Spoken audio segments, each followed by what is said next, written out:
This podcast has been brought to you by Voyager's World. We are building the most amazing hospitality network. All right, man. Let's get it started. Cheers. Cheers. So this is our third podcast, I believe. Something like that.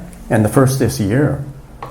First time in your place, and you rented this apartment, right? Yeah, and in fact, I came back to Kiev just because I knew you were coming through on your motorbike. I feel very honored by that. Oh. I really do. When you said that the first time, I thought, oh shit, Yeah. he's actually changing his travel plans for me. Yeah, because I was off by Georgia and the Black Sea, and you were passing through. What you went through Austria or something? Where did you go? I went through Spain, France, Germany, Switzerland. Yeah, Spain, France, Switzerland, Italy, Germany, Austria, Slovakia. No, Czech Republic, Poland. Here. Ooh, sounds good. Yeah. This was probably the simplest route I ever did across Europe. Yeah. Usually I zigzag a lot more. Yeah. And this time it was just like, okay, let's go the cheapest way possible, the simplest way possible. Yeah. Well, just before you arrived with some mutual friends, I headed out to, first of all, into Western Ukraine and then up into Poland and swirled around there more than I usually do for Poland. And then into Lithuania, over to St. Petersburg, over to Moscow in time for that FIFA World Cup. Oh, were you there for that? Yeah, unfortunately. So Unfortunately? Well, because, okay, it's interesting, but the prices really went up. Yeah, so I had to stay 45 minutes by train away from Moscow, and it was $100 a night. Luckily, I had two friends to share it with. Oh. Yeah, but it really got more expensive. But anyway, it was interesting. You could see the massive crowds. All the South Americans were there with their flags, supporting their teams. So that is something different, because this is like my 5th trip to Moscow. So, do you care about football at all? I care enough that I sort of fiddled around a little bit to see, could I get into a game? And people were saying, yeah, you can. Look, there's some tickets available. Only $1,600. And I'm like, no. So I'm not watching, I don't know, like Bolivia play. I'm not sure who they'd be playing, but some random country like maybe Poland or something for $1,600. In your book, you made the point close to the end that. By the way, I'm going to post a review of that book. Ooh, nice. Nice. And I think you should, encourage people to do it, because the book is amazing, and I'll post a detailed review on Amazon. But towards the end of it, you made the point that if someone wanted to start now and do the same trips that you did and see all the same places, it will cost them millions of dollars. Yeah, it would. Yeah, it would be millions of dollars. Because you visit most of these places while they were still super cheap or free. Yeah, and even for the world-class sites, it would often be like, oh, really? You want to actually see this thing? Okay, I guess like $1 to get in, that kind of thing. And now they've really noticed, like, even here's an example just of Turkey. So they had Olympos, and you can go see the Greek ruins right by the beach. Now, when I was there in early 2004, or was it? Yeah, early 2004, these ruins were just there. And you just walk there and you're like, okay, ruins, interesting, there must be some Greeks here. You'd find like an old sarcophagus coming out of the ground, and it'd have like a poem written in Greek, and you're like, can I try to decipher that a bit? And looking at it. But I went back I think it was like 3 years ago or something. Maybe it was 3 years ago. And I was surprised to see like a big gate blocking all access to the Greek ruins. And you had to have a computer-controlled card that allowed you access, and you pay for this. And then inside I noticed they kind of dug out areas, and they had like signs with translation of the, whatever it might be on the monuments. And okay, they've really upgraded the experience. But now you have like a computer access card and you're paying money for it. So, in a way, I had the earlier experience of just like randomly stumbling around ruins and looking at carvings and stuff. And now if you want the same experience, it's slightly different. Maybe in some ways there's more information, but then again, you're probably less inclined to go search your own information on it. I remember when I went to Greece and I visited Athens. And I went to the Acropolis, or whatever they call those, the top of the hill over there, with those ruins and things. It was, I don't remember how much it was, something like 30 euros maybe, or it was some... Yeah, it was expensive. It was expensive a little bit. And I thought, no, I don't want to see it. You know, this entire experience in Athens, I'm not liking anyway. Yeah, I was so not already I you're was priced not out. happy with the horrible traffic, the piles of trash everywhere. You know, the tourist traps everywhere. Yeah. And I thought, this city fucking sucks. Oh no. You know, I didn't like it. And I thought, now I'm going to pay 30 euros to see a bunch of ruins. Yeah. So you hit it quite late then, because it used to be more visitable. I bet. Yeah. I bet. Yeah, you have When a I hostel went, for pretty cheap. I have been to other places where I saw amazing things in Greece that I thought were impressive. You know, most of them were natural; they were not man-made, though. Yeah. But I don't know. I remember that when I got there, it's not that I didn't have the money, but I thought, this is a fucking insult. These things are not that difficult or unusual or special. There are ruins everywhere in this country. I think they're still building them. You know, Some of them look like ruins right after they open them. They cut the ribbon and it already looks like a ruin. Exactly. I think they're still building the ruins. It's an incredibly interesting country, but to pay 30 extra euros just to get 100 feet closer to those places, no. Yeah, I'm glad I did Europe such a long time ago. I did it relatively cheap. Because my older brother went through and was doing some areas around Greece and places like that. And he was telling, and Italy as well. And he was telling about the enormous cost. And he's saying you had to wait in line for hours to get into the Colosseum. And then the cost was really something like 50 euros if you want to wait for hours. And if you want to be slightly faster, you only have to wait for an hour, but you're paying 70. Or it was just ridiculous. An Italian prices. friend gave me the coordinates of a place near the Colosseum that is on top of the hill, and from there you have a very nice view of the Colosseum and the Citadel. So you can see the entire thing, and then you walk around. You cannot get in, but you can walk around them. But the view from the hill is very privileged, very nice. So I went there, and then we got close to the Colosseum, and someone said, "Oh yeah, it's like 20 euros or something like that." I said, "Ah, fuck that! I already saw it," and I drove around. Yeah. So I didn't feel. I don't know. I'm not that myself. I'm not that connected to ruins. Yeah. I like to see them from a distance. That's good enough. When I went to the Vatican, you know, people are all amazed. Oh my God! You know, yeah, it is pretty. It has some interesting architecture and symbols and perverted imagery everywhere. Yeah, a lot of but yeah. But you know what? You know how many? Do you want to know how many photos I took in the Vatican? I don't know how many. One. Oh yeah, man, there was this really beautiful girl in line to see something, and I had to take a photo of her. And by coincidence, the Vatican was right behind it. So, but that's it. You know what is the only thing that I really wanted to see when I went to the Vatican? I wanted to see if they had lightning rods. Oh, okay. Okay. Because it's a major joke. You know, you understand? That's a major joke. That the Vatican, being the house of the representatives of God, have to worry about lightning. Yeah. Well, what I wanted to see there was the porphyry statues. Because I always thought porphyry it's the most fascinating stone. And I was always wondering, like, there's a bit of a mystery there. Where is that? So porphyry is that purple stone that's immensely hard, and it's very good for carving. And during Roman times and Greek times, and maybe, I don't know, maybe even Persian, I'm not sure, but they used to use this stone as the imperial purple, because they were trying to copy the color they used to get from Morocco, from that vein of that seashell that made like the royal purple. Well, they had this stone that was purple that was perfect for carving. So, like for instance, Emperor Nero's bathtub is made of purple porphyry. You can see it. You can imagine him like a fat emperor, like some sort of white dumpling in his purple bathtub, which is almost raised like a chalice. I tend to imagine a fat, old, rich Russian oligarch smoking cigars and ordering servants. Yeah, but here's the thing about this purple porphyry. So even during Roman or late Roman times, maybe even like the middle of their empire, the kind of production stopped of porphyry, and then people forgot where they were getting it from. So you can't get any more porphyry. So if you see something from, Visigoth era, or even like Theodosius, the sort of like quasi-empire that still maintained itself after the barbarian invasions, they would just reuse classical porphyry. They'd take some sarcophagus that was from some classical person and recarve it. Or they'd make the bust of the emperor out of some that they stole from, somewhere else. But they could never find where they got the porphyry from. And apparently it was somewhere down in Egypt.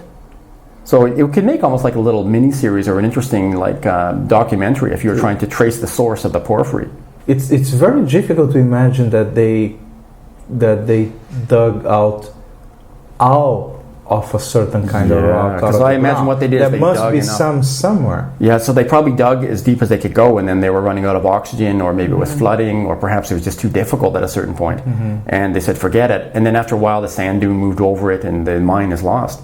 But somewhere there's the porphyry mine. Somewhere there is a mine. Yeah, so if you were an expert at documents, I don't know, it'd make a really interesting documentary. Because if you got this porphyry stuff again, you'd be the only supplier of actual porphyry, a purple porphyry on Earth. Yeah, and it used to be the thing of emperors. So it's like a little mini business idea if you were like Indiana Jones or something.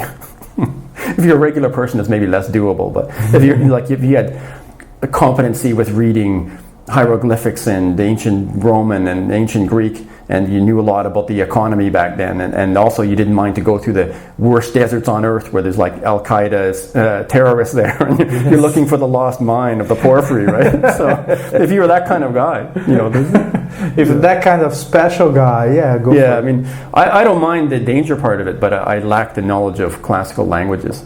3 days ago, either he made a mistake or I made a mistake. I would say most probably I made a mistake while driving, and myself riding the motorcycle and this guy driving a Lexus. We didn't agree on how to share a lane here in Kiev, and I made my turn, and he went and he came back to confront me. And he was yelling at me and making gestures and probably talking about my ancestors. And I told him, dude, I don't even understand what the fuck you're talking about. I can see that it's bad. But I don't understand, so there is no point in continuing this, And he was yelling at me. And I was thinking, that is, in a way, that is a special kind of guy that he drove back with his Lexus just to yell at me. There is some hate there. That is, if that's the way he treats a stranger that he never saw before, and yells at him. Can you imagine how he treats his employees? Or his kids, or his wife. He's probably a fucking old monster. And I was feeling, I felt sad for him. I really felt sad. Not at the moment. At that moment, I was alert because it could become a bigger confrontation, could escalate into something else. Donnie Doucette, who owned the hostel here, he just sold it. He had the TIU Crescadic hostel. Well, the first night I ever met him, he recognized me off television, and we ended up going down to Turkana Island, down the hill, just to there was a party down there. So we just got off each of us had just got off the plane. We happened to meet here, and then we went down to party all night. It was quite a fun party in that abandoned building where if you walk into the woods, past the monument to the Nazi destruction that created the park, there's that building that they're trying to fix up now. So there's a big party in there. But coming back from that party, there was a guy coming along that road. And he got angry in a way similar to the guy you were just talking about. And he pulled out a pistol. And he started pointing at the other Michael, the Chinese-American Michael that you never met, and also at Donnie. But Donnie was like a breacher in the army for Canadian Army. And he just walked right up to him where he's pointing the pistol and said, are you going to use that or am I going to break your arm? And the guy eventually just withdrew the pistol and moved on. But I think you said in your book something like that the fear that you feel when people were threatening you had a certain nature that was different than the fear you felt when an animal was threatening you, or the fear that results out of your decisions.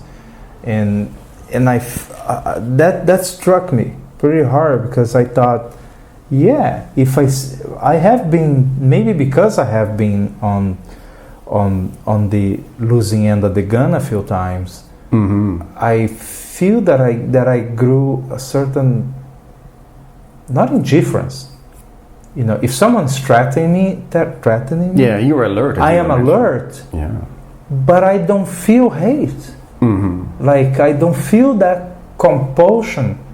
I feel a compulsion to defend myself, yes, but I don't feel that compulsion to retaliate or to feel that his ancestors are all shitty or I don't know. There is no consequence out of that. I may walk out of it, have a nice dinner and a beer, and that energy, that emotional energy, dissipates. Yeah. It depends how much you're used to having guns pointed at you or someone very angry at you. So if you're traveling around, people angry at me, often, yeah, you get that a lot, and you get a lot of guns pointed at you too, especially when you're crossing borders or you're going through restricted zones or whatever it might be, or even just lawless areas. You get a lot of gunplay, but you're probably used to that for the time you spent in Brazil, because that's quite a lawless area. Or in America. Yeah, America can get lawless in some parts now. It's getting. I think that it's getting less so. Like I think the stats are true that it's getting safer in America, but the media is making it look like it's getting less. No, America is definitely very safe. Very safe, especially if you get out of the cities and if you are in the country or the suburbs. It's incredibly safe. Yeah, I remember once you were telling me about, what was it, a city like, I don't know if it's Chicago, or so you were telling about a city that if you avoid... No, the example that I gave was Boston. Boston has an average of something like 80 murders a year. Yeah. But out of the 80 murders, like 75 happen in just 2 neighborhoods. Oh, wow. So if you look at all the statistics for Boston, minus those 2 neighborhoods, then Boston is as safe as Zurich. Actually, Boston is probably as safe as a small town in Switzerland. It's incredibly safe. Yeah. Per capita, right? Yeah. But what we see, if you watch a movie, watch The Departed or watch The Town, one of those movies. Yeah, it's shooting in cars and bank robberies and all that stuff, because that's what it is in the movies. But what you observe in life in the city, the only thing that I remember being of any significance in Boston was that terrorist shit with the two Chechen brothers. Oh yeah, a few years back, and that rocked the city for 1 weekend. That was it. It was 2 days. It was over. Okay. So, and even so, even with that bombing and the shooting and the car chases and all that, everything happened in just 2 days. Yeah. And for the rest of the year, Boston was the most boring city in America. Well, like the way I think about Kiev here, where we are, it's if people are asking me, is Kiev safe or not? I'll say, yeah, it's perfectly safe. But then someone might arrive, like occasionally I meet someone who is mugged. And I'd ask, well, where were you? And they would name some industrial neighborhood off, and I go, oh, well, of course you can't go there. But to my point of view, like Kiev is safe, plus there's these neighborhoods, that are full of extremely disadvantaged people that used to be factory workers and maybe they're unemployed. You just don't go there. There are some places. I actually live in one of those places. The neighborhood where I rent the apartment, it's a bit dodgy. It's considered very dodgy. Yeah. And never a problem. Occasionally there are guys on the street and things like that. But I learn, and through experience, I learned to walk down the street like I have a 9-inch dick and nobody fucks with me. So I think I learned to present myself in such a way that it... Yeah, you can't look like a victim or you'll be a victim. Yeah, exactly. So you have to learn to walk. And if a neighborhood is worse than that, then you need to have a good strategy. But I can live in a place like that, no problem. Yeah, I used to just carry a knife most of the time when I was traveling. I'm not now, but I used to. Yeah. Which can be useful. You made a point that towards the end of the book that some of the places that you were going now, people had weapons. They had pistols instead of knives now, and then your knife became irrelevant. Yeah, because you don't bring a knife to a gunfight. Yeah, but most of the world, it's so easy to, if you study how violence is distributed in a certain country, it's so easy to have a strategy. Like in Brazil, stay with a local, walk around with the local, you learn the patterns, you learn which ones are the good buzz and the bad buzz, and if you can trust the taxi driver or not. You learn those things. But if you are in America, all you need to know is what are the neighborhoods that you're not supposed to go. You know. Also, don't commit DWB, right? Yeah. Like driving while black. You know, it's not a good idea. Yeah. Or in Africa, don't do driving while white. Yeah. Don't be driving while white. You know, there are certain things that you have to avoid, but they are very easy to understand. I don't see the problem of getting to a country and not having a strategy. That now there is too much information. But you need to learn to not listen to people that give you advice based on one experience. Because there is always someone says, "Oh no, but I have a friend that went to this place and this thing happened." Yeah, but that was your friend. It doesn't mean anything.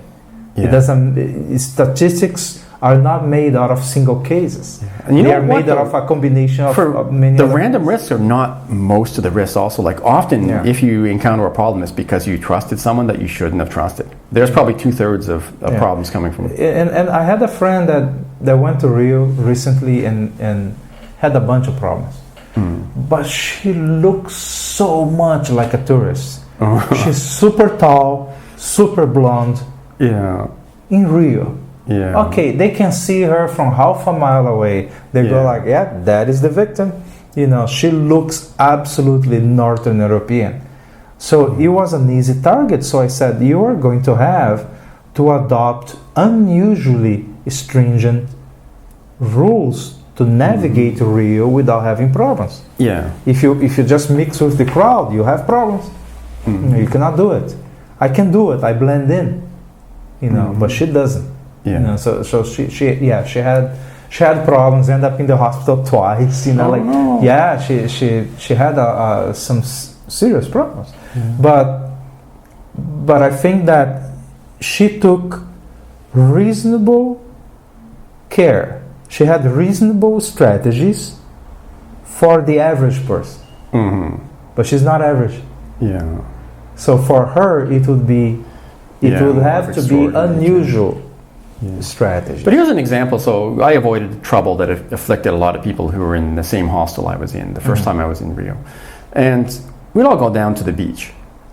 And it's getting near to sunset. And me and one other guy, and I think a girl as well, we said, okay, we're going. And they say, what? You're not going to watch the sunset? We're like, well, you know, the sun, after watching the sunset, it's dark. Yeah. So, no, actually, we're just going to go now, forget the sunset. Yeah. So we went back, and then we found that what happened was when the sun set, a guy came over with a machete and robbed them all. Yeah. So it's just like, you know, and I wasn't surprised, you know, it's the kind of thing, like I can imagine. My friend, one of her incidents was watching the sunset. Oh, no. I told her, don't stay on the beach. Said, yeah, but I stayed with a guy there and he was, you know, I said, yeah, but when shit happened, did he make any difference? He didn't. Doesn't matter. He could be a jiu-jitsu fighter with 10 guns. He would still not make any difference. You know, when you're faced with that kind of unknown power. Yeah. So it doesn't matter. So it shouldn't be there. You know, so basic safety. It's kind of, but I'm not even the best person to teach basic safety anymore. Like in the first few years of travel, like I've done 28 years nonstop now. But in the first few years, maybe I could help people out. But now it's kind of like so intrinsic to me that I wouldn't even know. Like if I was on the beach in Rio, it's coming to dark, I'm leaving. And someone would say, why are you leaving? I go, oh, I hadn't even thought about it. Yeah, I'm leaving because the security is going to be worse once it's black. Yeah.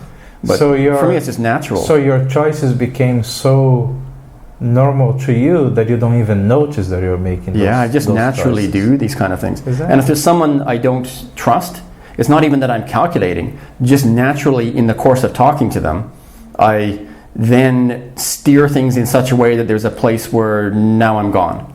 And it's not like I'm saying to him I have to leave or anything, but just like appearing that I'm going along with whatever sort of thing he wants that I'm mistrusting. I just gently steer things toward a situation where now I've exited the situation. Yeah, and I'm not Without even any trying. explanation. Yeah, without an explanation, and I'm gone. So I'm just like, in a way, I'm bouncing off or avoiding. And he wouldn't even know, like, why did that guy who I was trying whatever scheme with, why didn't it work? He doesn't even know why it didn't work. It just seemed like randomly just happened it didn't work. He left. Yeah, because if you give the idea that you're on to them, then they alter their strategy, and it could be a more difficult strategy. Perhaps they call whoever they had waiting, or who knows what. You got to be. Ideally, you want to be able to just naturally have absorbed all this, and it's just how you function. Because that way, you have a very good connection between your subconscious and your conscious. I recommend people to watch the movie The Girl with the Dragon Tattoo. But I tell them, watch both versions. Watch the original Swedish one, and then watch the British one with Daniel Craig. Just because of a few details. And one of them is that towards the end of it, there is a point in which this character that Daniel Craig plays, he's outside of the house of the guy that he's investigating. And at this point in the movie, he's really suspicious of the guy. Like, he knows that something is not right here. Yeah. And he's out physically outside of the house, and the guy comes outside and offers him a drink. Hey, you are here. Well, why don't you come in and have a drink? And he does. And then later, when shit already hit the fan, and he's already knowing that probably he's going to die, the guy asks him, when you were outside, why did you come in? You were already suspicious. And if you were suspicious of me, you're suspicious that I was a murderer. Then, so why did you walk in? What makes the impulse to not want to offend someone stronger than the fear of dying? That was I'm paraphrasing badly, but it was something like that. Yeah. And I always think about that. People are so socially conditioned to do things in one way that even when they are suspicious, they still don't walk away, or they don't do certain behaviors that are unusual or apparently rude. Yeah, I do the opposite. I always trust my intuition. For instance, remember one guy that you introduced to me a long time ago in an Irish pub here, a guy from Texas, and he said some ridiculous stuff, and at some point I just stopped talking to him and I left. I remember that situation, and I didn't say goodbye. I didn't say anything. I paid for my beer, I got up and I left. Because to me, he was not worth. It's not just that he was not worth knowing. He was irritating and idiotic, in my opinion. I did that to a girl here also. Even more recently, she expressed some points of views that I thought were so unacceptable that I put the money on the table under my beer. So I took a 20 hryvnia bill and I put it under the beer, and I stood up and I walked away, and I just left her. But strangely, she never unfriended me on Facebook, and she still talks to me. That's kind of odd. It's very odd. Very odd. Yeah.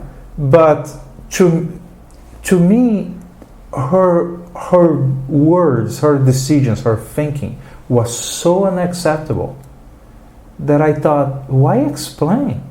To me, it was beyond that point. When sometimes we spend time explaining things and explaining our point of view, or telling why do we believe that the other person should think differently. We do that from time to time, even individually. But some people are way too far. They're beyond repair. Well, here's an example of a story from when I was flying on a very small plane into Puntland, which is like a kind of breakaway, but not really breakaway province of Somalia. There was a guy named Mr. Duday sitting beside me. And I was chatting with him. He could speak pretty good English, because he works for, I think he works for Boeing over in America. But anyhow, he was talking about a business deal that he went for, where some acquaintance of one of his acquaintances said, I know a guy in Puntland, he wants to talk to you about business. So he arrived, and they chew some cat, which is a narcotic herb. It's considered social, the same way beer is here. And then the guy explained his business proposition. Cheers. And he said what it was is there was some Omo tribesmen from just north of Lake Turkana who would produce a lot of kids, but they make a living by running cattle in the desert. So they're already running as many cattle as they can without damaging the ecosystem. So there's only room for one son to have one wife from another family. They can carry on with the cattle business. The other 9 kids have to go. So what they would do is they would do what they called the Trail of Dreams. And that's they somehow try to survive as they cross the desert all the way to the Red Sea. Then they try to cross the sea to work illegally in some Arabian country doing construction. And then by doing this, you can get enough money to eat.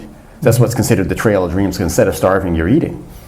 But so it's a dream for them. Food is a dream. But most of them survive because they're quite tough. But when they get to the sea, if you want one of those black wooden ships that carry the edible camels, like the smaller breed of cattle that's kind of got a tinge of dark on its fur, so when they breed them in Somalia and Djibouti, and they bring them over to sell in Arabia for eating camels. Well, they'll also smuggle Omo tribesmen who want to work as construction workers under the table, but it's $100. Now, how is this Omo tribesman going to have $100? There's no chance, right? So a guy, his business opportunity that he was offering Mr. Dude was that he had set up a clinic already, but he needed money to expand it.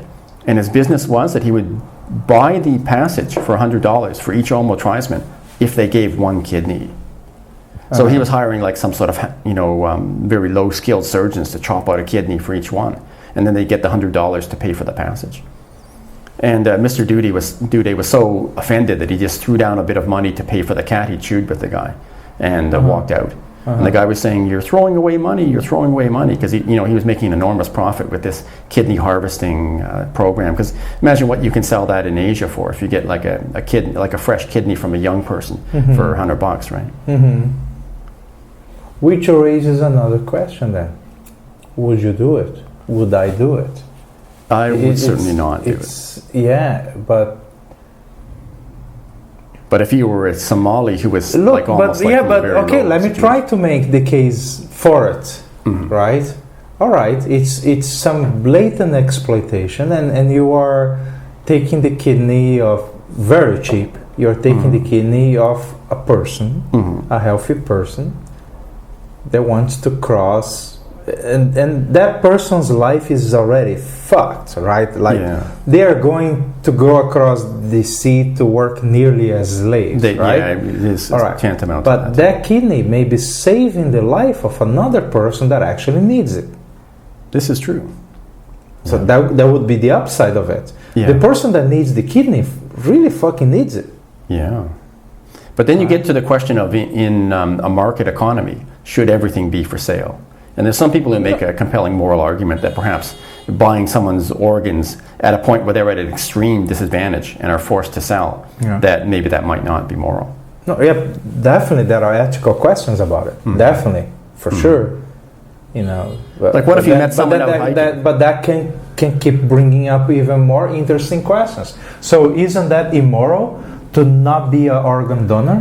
Which to me is one of the most immoral things ever. But here's the thing with these people. So when you're working outdoor for construction, you can probably live about 20 years if you give up a kidney. Because actually you need 2 in that circumstance where you're drinking a lot and you're sweating a lot. And they make them work in quite harsh conditions. I mean, I know legally they're not supposed to work for the 4 hours that are hottest, but quite often they end up working in those conditions. It's very slave-like if you're working in Arabia, especially if you're black.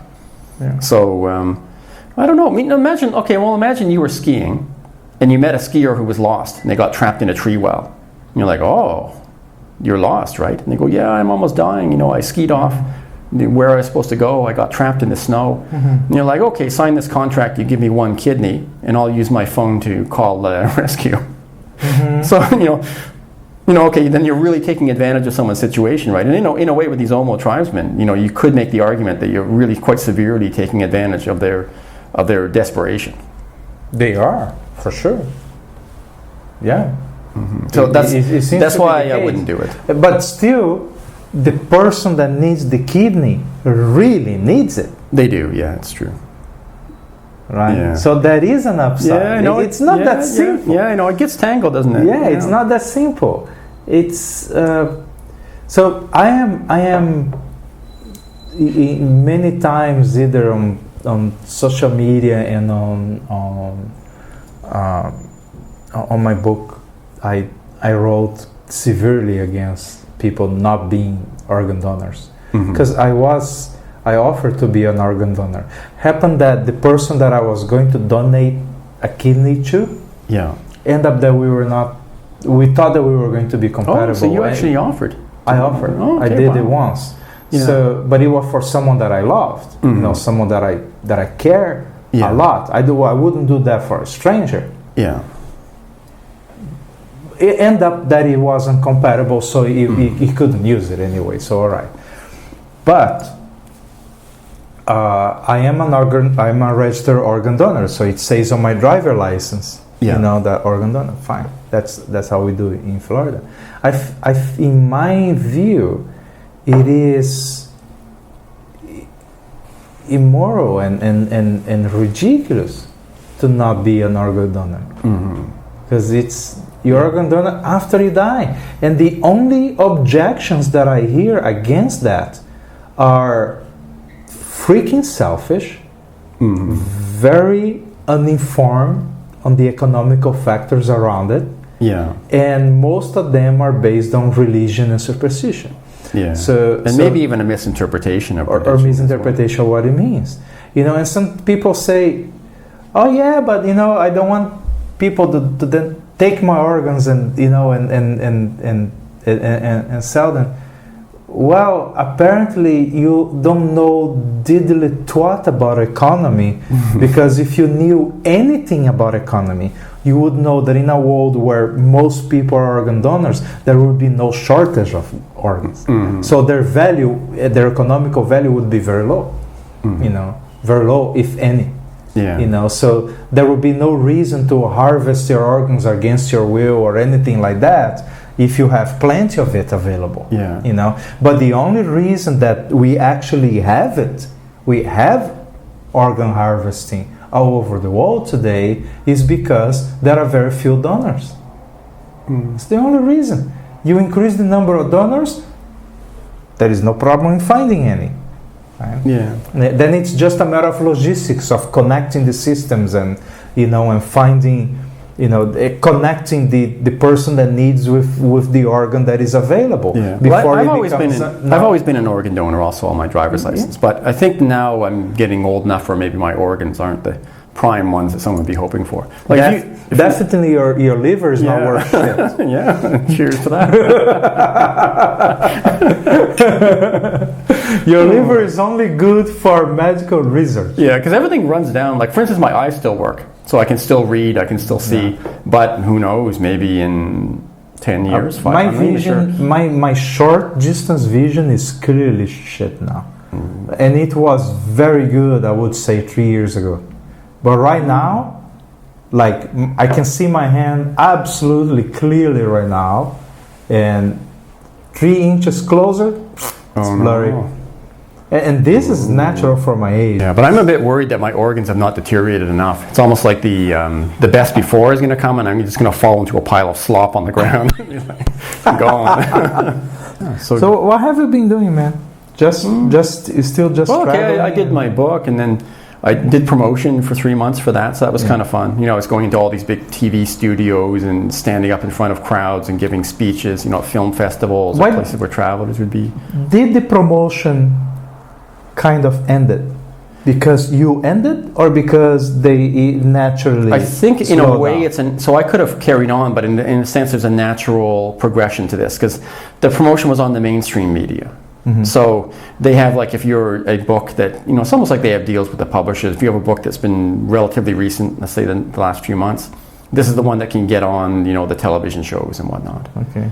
And then, that came to its natural end. So then it's time for the people who have the new books that are selling for the post-Christmas season. They'll be the ones who have an opportunity to talk. Yeah, and then it did some speeches past that, which, was reasonably well paid, actually, in some circumstances. You can really make money from public speaking. Yeah, and then I was hearing from some people saying, why don't you just carry on with it? You can just, collect $500 a speech, or you could even raise your price if you want, make it $1,000, who knows. Some people, charge thousands for a speech. And just go to all these cities all around North America and then try Europe and speak. Mm-hmm. But I'm really, I'm more a traveler than a traveler promoter.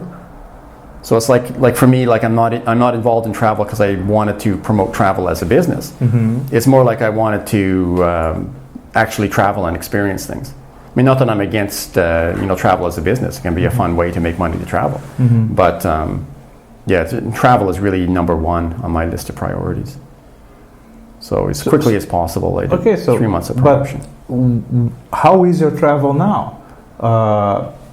Because considering that you have been to most places, mm-hmm. to most places of any so I've been to all the countries and all the non-countries. And now you keep repeating a few countries. Yeah. What is that criteria or that reason that is making you repeat places like Kiev? You are here quite a now I'm traveling more to meet friends who I know are interesting, and also to make new friends.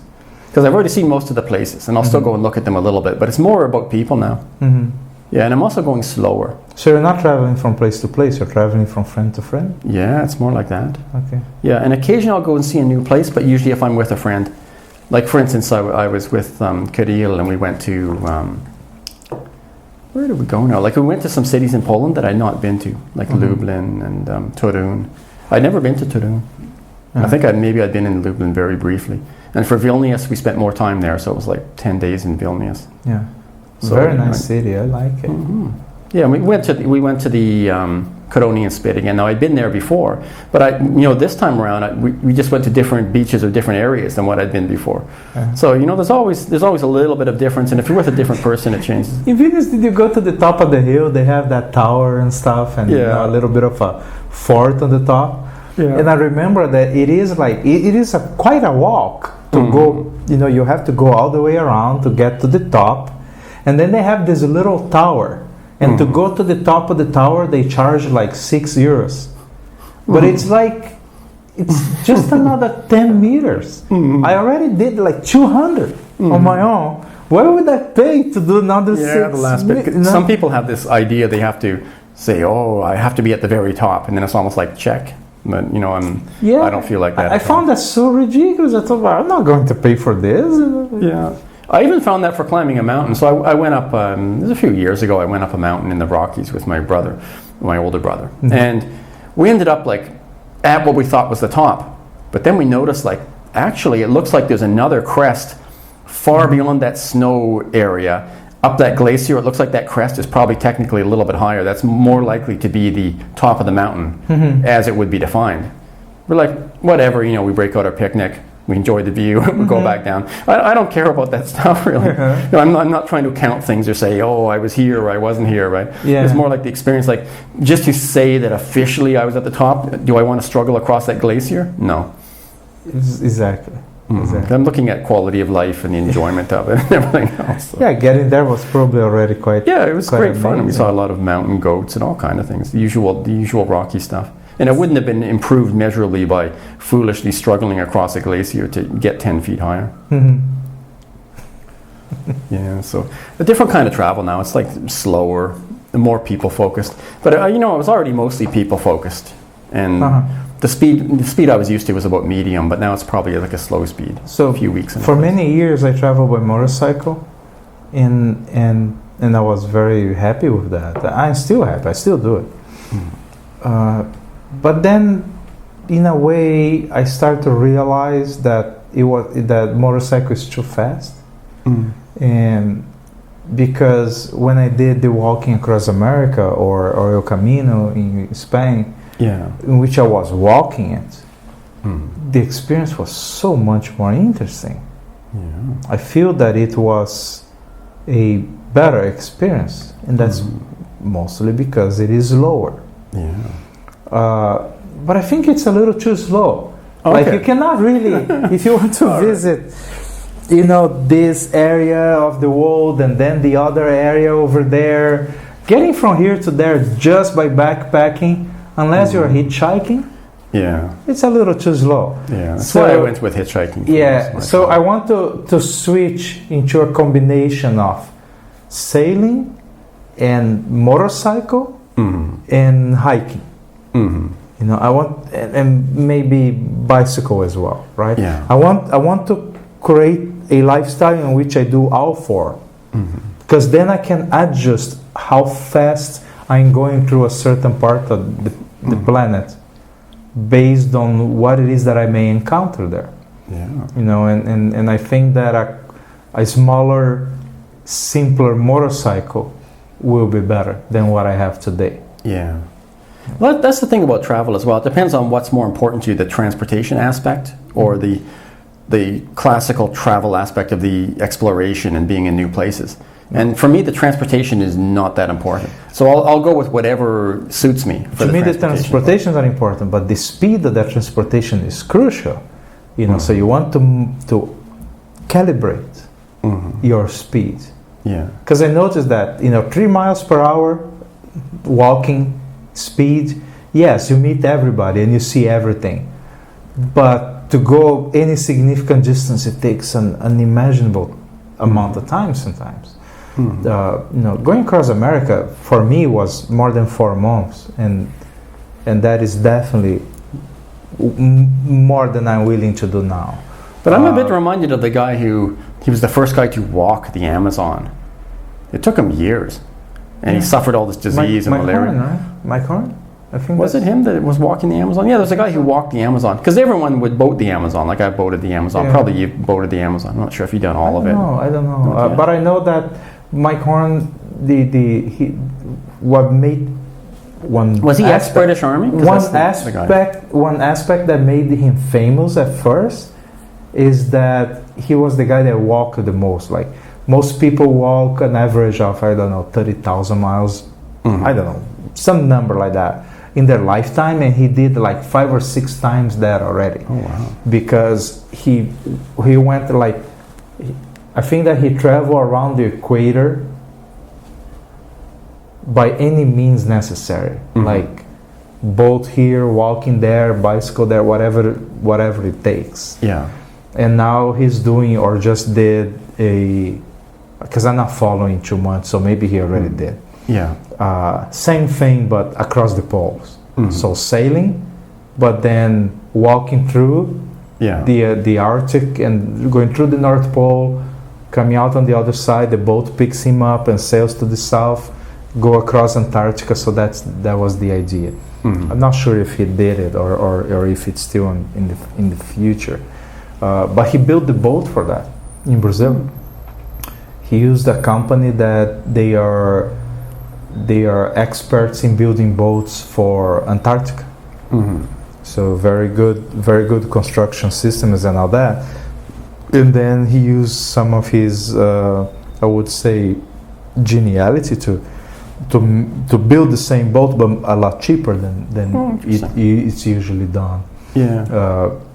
Building it with, finding unskilled labor, making it skilled labor. Yeah. And then they would work for him, and he basically leveraged the entire thing. Because Mike Horn did something quite unusual. He's from South Africa, and he was very successful in business there. Yeah. He did really, really well, but he gave away all his fortune, and then he moved to Switzerland, and with just a little bit of money. Yeah. So now he had to figure out how to do things using other people's money, using sponsors and donations and things like that. So he got was really the first to do that. Amundsen pioneered that idea of getting sponsors and doing expeditions that weren't government sponsored. They were instead sponsored by private individuals. And then he gave lectures and he tried to raise awareness. He was like the first of that modern kind of sponsored travel. I saw an interview with Amir Klink about that, in which he talks about how he used corporate sponsorship many times, and then he decided to not use it anymore. Well, at some point also he was able to accumulate enough business success that he could start paying for his own adventures. But I think he mentioned Amundsen or some other people like that he said, the moment that you get a private sponsor, it doesn't cut into your freedom. The private sponsor is much more willing to accept that the project stays the way you want it to be. While the corporate sponsor may have you may want to change your thing so he looks all right, because it's a marketing. Yeah. It's a marketing initiative. Yeah, true. So he said that corporate sponsors wanted to make him change the kind of fuel that he was going to use, or the kind of material he was going to make the boat from, or things like that, and he had to resist those efforts. While a private sponsor just cuts you a check and say good luck, and doesn't infringe on your choices so much. No, I think it can depend a bit on if you find a very good sponsor that fits. I mean, I never do the sponsored travel. I'm just like a pure traveler. I just travel for travel's sake. But I have a friend who's doing it another way, and it's worked very well for him. So Spencer Conway, he's done like the Africa bike adventure, and he's done now the circumnavigation of South America in a similar manner, filming for the Travel Channel. And he got a sponsor of Yamaha. So he had a Yamaha 10-year, which is quite a good off-road bike. It's very big. You can do it on the highway, or you can go through quite rough terrain with it. And they supported him throughout. So it was a good fit, though, because you have a bike that's perfect for that sort of cross-country. Yeah. In my case, there is not such a clear match between a company and what I want to do. Yeah. And that match is not that clear. Well, maybe you should say a bit about what you want to do. Partly because what I'm trying to do is not buy stuff. So it gets complicated to convince companies to help you and then possibly promote their product, when at the same time you're saying just don't buy shit, make it. Unless there's people making things that are of assistance to people who are trying not to buy things. That might be such a small niche. I don't know. Maybe something like that. Yeah. So the idea is that I want to make a boat and continue my travels by boat. Again, to me, what I'm counting, what I'm measuring on this is that instead of traveling by motorcycle only, which is has a certain speed, or on foot only, which has a much lower speed, perhaps but more intensity, I want to be able to do several different styles. I want to be able to sail to a place, go by boat to a place which has a certain rhythm, but once I get there, choose to walk it.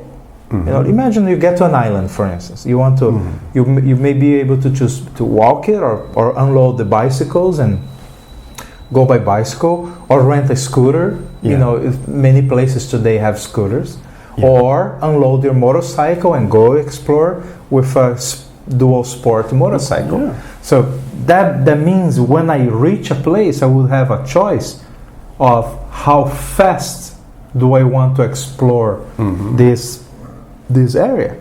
A lot of it depends on the density of the interesting things and people. Exactly. Because, for instance, for central Kiev, you just walk around. Yeah, central Kiev, you just walk around. But if I arrive in Maui, I would probably prefer a scooter or the motorcycle. Because I would want to go to the top of the mountains and take a look and park there, go walk around. So I would be doing a combination of walking and motorcycle. Because then in just a few weeks you can really see a lot. And you can stay away from the big cities where most of the tourist traps are. Now, would you boat in, or is that too long a distance of boating for you? Because it's very isolated for the Hawaiian Islands. It's a long boat trip. It is a sucky passage because it takes like 2 weeks. But I would go by boat for sure. But my idea is that at some point I want to cross north of Canada, do the Northern Passage, and then I would go south along the coast of America. Because the coast of Asia fucking sucks. Every country is ultra restrictive about how you arrive by boat and how you can do it, and to give you the visas or the permits, it's a mess. Like Russia, like the Koreas, like even Japan. Japan you can get in, but it's not that simple. But if you go along the Americas, most countries are pretty helpful and welcoming and all that, and you can cross into Hawaii. But most people that cross the Pacific and go to Hawaii, from there they don't go to Japan. They keep going southwest, and they end up in the southwest, those little island countries, and then they go to New Zealand and Australia and things like that. Because there's some interesting island countries out there. And then I wouldn't mind to see some more of them. I mean, I saw what I could, and I saw certainly all the most interesting and the ones that were nations and things like that. But there's some quite small ones that are very difficult to get to otherwise. Like there's no plane in there, there's no other well, if I didn't make it clear enough, let me make it clear enough here. I am inviting you to be there with us and go and visit. You know what? I ended up at the Ronald Reagan Space and Missile Command. You're not supposed to be able to go there. Yeah. But there was some problem with the plane and it had to land. Yeah. So then I ended up, I had to go out to the little island where they keep all the people who are not American military personnel. So it's just very briefly on the base part, but they don't want people hanging out there. It's for telemetry, for missile testing or NASA testing. And they even have a rule there where you're not allowed to climb above a certain height without special dispensation from the commander, because they have such powerful radars and microwaves and things like that, you could cook yourself.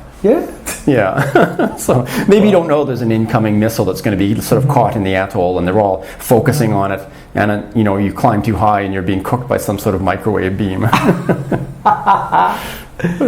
So my idea is that I want to keep traveling, and I have been traveling, not full time like you for 28 years, but I have been traveling a lot during the last 6 or 7 years, half time or full time, and I want to continue. So in 2014, I was traveling in Europe, and I felt a certain discomfort and uneasiness about it. And I realized that I was feeling the need to have a home, and I am feeling that a lot. I felt that once. I'll describe it later, but I felt that. But I felt the need to have a home, and at the same time, I feel that my lifestyle, the correct lifestyle for me, is to travel forever, to travel indefinitely. Indefinitely is a better word. Because I don't know how long it's going to last. It may not be forever. Right. So, definitely not literally forever. But the idea is this: I want to have a house, I want to have a home, and I want to travel. It's quite radical. So, the boat is perfect because I can travel, but I bring my home with me. You're almost like a snail that way, except you don't want to just be slow. Exactly. I want to be slow sometimes, sometimes, but I want to travel and have my home with me, which means now I can host, I can have my stuff. That's where I think of my base. So let's say I arrive in a country like Croatia, for instance. It's a gorgeous country to ride a motorcycle. So that's the perfect country to put the boat somewhere in a marina or something where people are going to take good care of it. And you unload the motorcycle and go explore the country, go ride.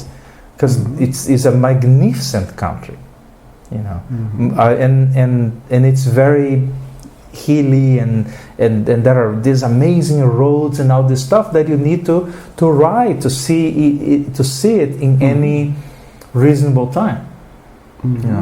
But then I want to have my house right there, so my house is never more than 2 or 3 weeks away. It's always right there. You just need to ride or walk back, and you're back home. That's the feeling that I want to have. Explore the little towns along the way. Like for instance, I rode out pretty much except for the island of Adria. I rode all the coast of Croatia. I was able to do that in 1 day. Which means I didn't see anything. I saw the views, but I didn't stop in the villages, and I didn't get to know anybody. I remember watching a TV program long time ago that showed this village with fishermen, and the host arrived, and he was learning, getting oysters from them, and learning how to open the oysters and all that, and they were eating, and it was something amazing. So, and I know that exists, but I was going too fast through it to experience that thing. So I had some very nice octopus and potato salad when I was there. I'll have a much better opportunity to experience those things that they have there if I am not riding the motorcycle for that part. Yeah. So I would use the motorcycle inland and go through those amazing roads, but then I would go town by town by boat. Okay.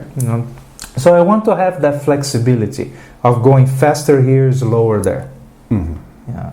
And having the opportunity to choose the way, and also the opportunity to bring my friends along. So it's very important that why a boat has to be big enough and things like that is because you want to be able to bring the people that you care. Yeah. And some friends and occasionally a charter customer.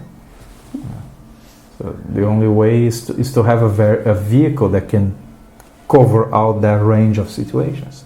Yeah, that's pretty good then. You got it all sorted out for how you can roam the world for all the different terrains, including the sea. At least I am very convinced, or to say it better, I am absolutely certain that's how I want to live. That's how I want to live for as far as I can see my future. Yeah. I know that, okay, I want to be sailing, occasionally riding a motorcycle or a scooter, and sometimes walking. That's what I want to do. And right now, that's not the situation. Right now, it's motorcycle or nothing. And I'm not liking that anymore. I like it, but it's not enough anymore. Okay, well, I'll tell you the story of the one time where I think I felt homesickness. So I was on a Caribbean island. I'm not sure if I even exactly remember the name of it, but a way to place it would be there was a port there that was meant to be visited or used by Nelson.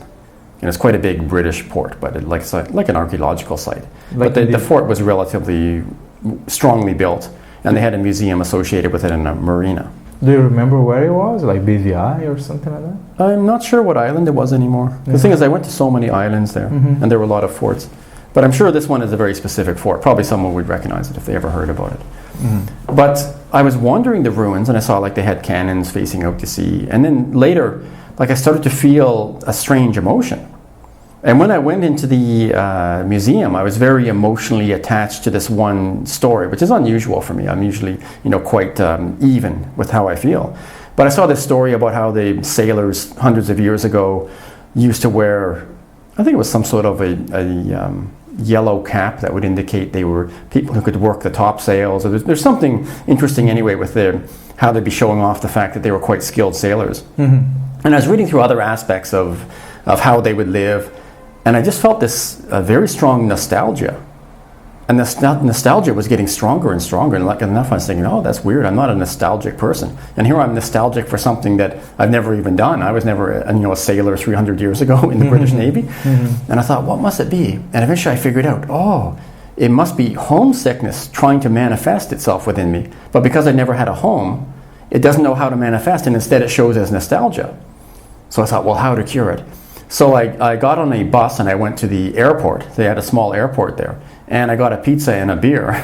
And I thought, well, having a pizza and a beer in an airport, that's a very common thing for me. So it might be what I dissociate most with what centers me the most, which, there's various things that would center me, but the closest one was the airport. And sure enough, it cured my nostalgia, and I was able to move on from there. That's interesting. One thing that I believe distinguishes some people from others is that they are reflective. That means they can look at their own sentiments, they can look at their own feelings and examine them, like you can examine your ideas. You can think about your thinking, and that is something that not a lot of people can do. Well, unfortunately, it's a necessary skill, I think. Like every so often, every few months, I'm in a bad mood. And then I can be in that bad mood until I recognize I'm in a bad mood. And then I'll think, oh, wow, I'm in a really bad mood. And then I'll laugh about it. And then I'm not in a bad mood, then everything's good. But usually I'm very even emotionally. It certainly helps for travel. Yeah, so 3 days ago when this guy came up and yelled at me in traffic, right? And regardless of if he was right or wrong, he was probably right in the sense that I probably made a mistake while driving, but yeah, I felt sad for the situation for him, and I thought he must be so unhappy.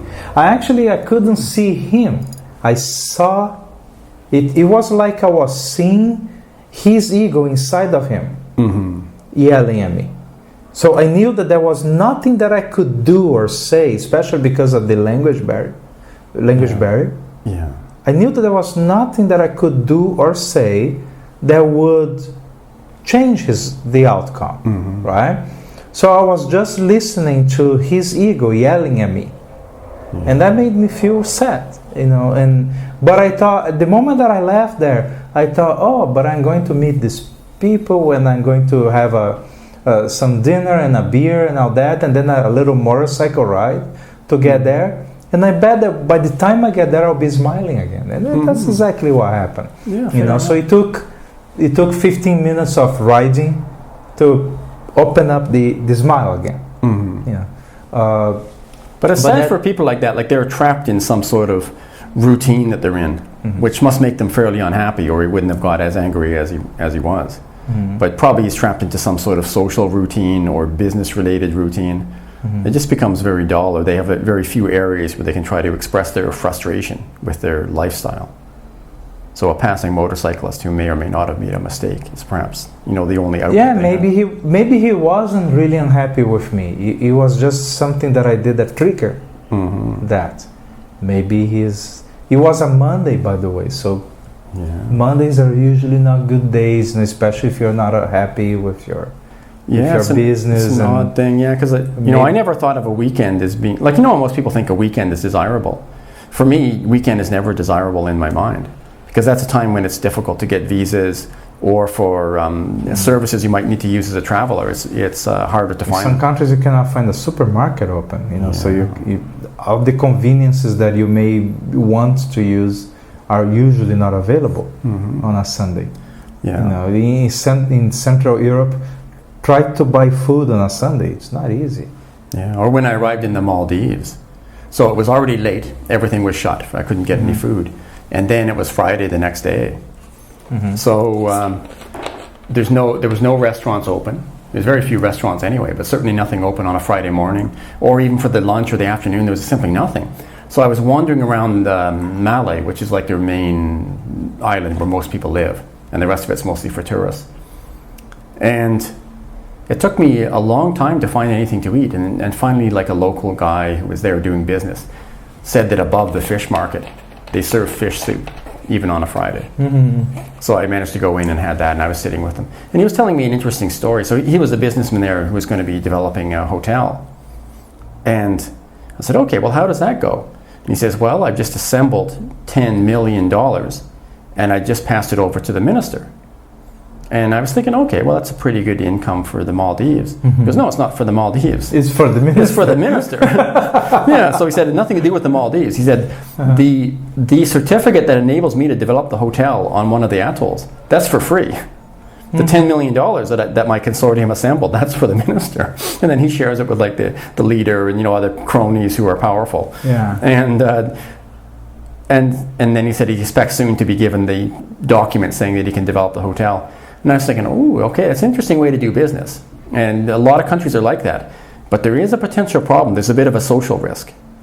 So imagine that the government changes, or something revolutionary happens with the government in a different way of doing things. You're occupying an island that was just given to you for free to occupy, and you're running a hotel there. And you did pay money for it, but it's not like you paid money to the people of the Maldives. So you do have some social risk, or some potential social downside, where they might say, hey, get the hell off this island, we're taking your hotel. And in a way, they'd be slightly justified, because the manner that you acquired the ability to do that is corrupt. So it happened a lot in a lot of places. Whereas if you would have like a better social license to operate, if you could demonstrate that your 10 million actually went in to actually help the people of the country, then you'd have more of a claim to say, hey, don't kick me out of my hotel. Like I was, I paid money to Maldives, when you were having social programs and things, that was partly my payment. I I was talking to a friend that he goes to Cuba sometimes by boat, and he was telling me that one of the places that he visits because he has fuel is a marina in a resort, and that resort is full of Germans and French and Italians and all that. Yeah. But it's one of these resorts that the Castro regime allowed them to open, and they cater to Europeans only. But their employees, like in paper, they are improving the lifestyle of that village that is next to it. In practice, they don't see any of it. They receive because they pay the government. It's communist, remember? Yeah. They don't pay the employees themselves. They pay the government, and the government pays them something. Who knows how little it is, right? And the government keeps that village working whatever way they are doing it now. But it can't be great because what you can see today is that you have the resort and you have a economically miserable village next to it that supplies employees for the resort. Yeah. In a way that the entire system together is ridiculous. It's ridiculous, and I think they couldn't have run their system as long as they did if it wasn't that they had a lot of rum and a lot of beaches. Because really the communist system there is providing almost nothing for the people, but it is because of the natural benefit of Cuba. They can be on the beach and they can be drinking rum, and the situation is not as bad as if they were freezing in like East Germany or something. Yeah. If they had more, it's just I don't know. It's weird to even think about it. Everything that I read about that makes me angry a little. For the moment, it makes me angry when people come back from there. Especially Europeans, they come back and they fly to Miami, and sometimes I host them. They say, "Oh, it was amazing." I say, "What was amazing about it?" "Oh, Havana is so incredible and it's beautiful, and the mojitos are great, and everything is cheap, and the bars are amazing. People are dancing this and dancing that." I said, did you look one street behind it? Like, did you?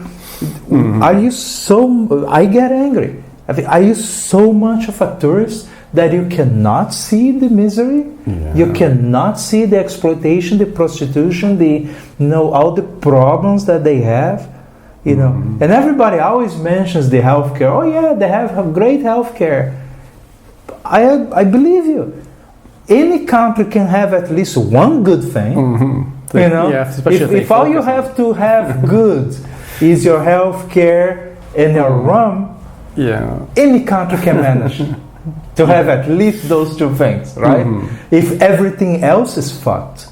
Yeah. So, and that's the reason that I don't go there.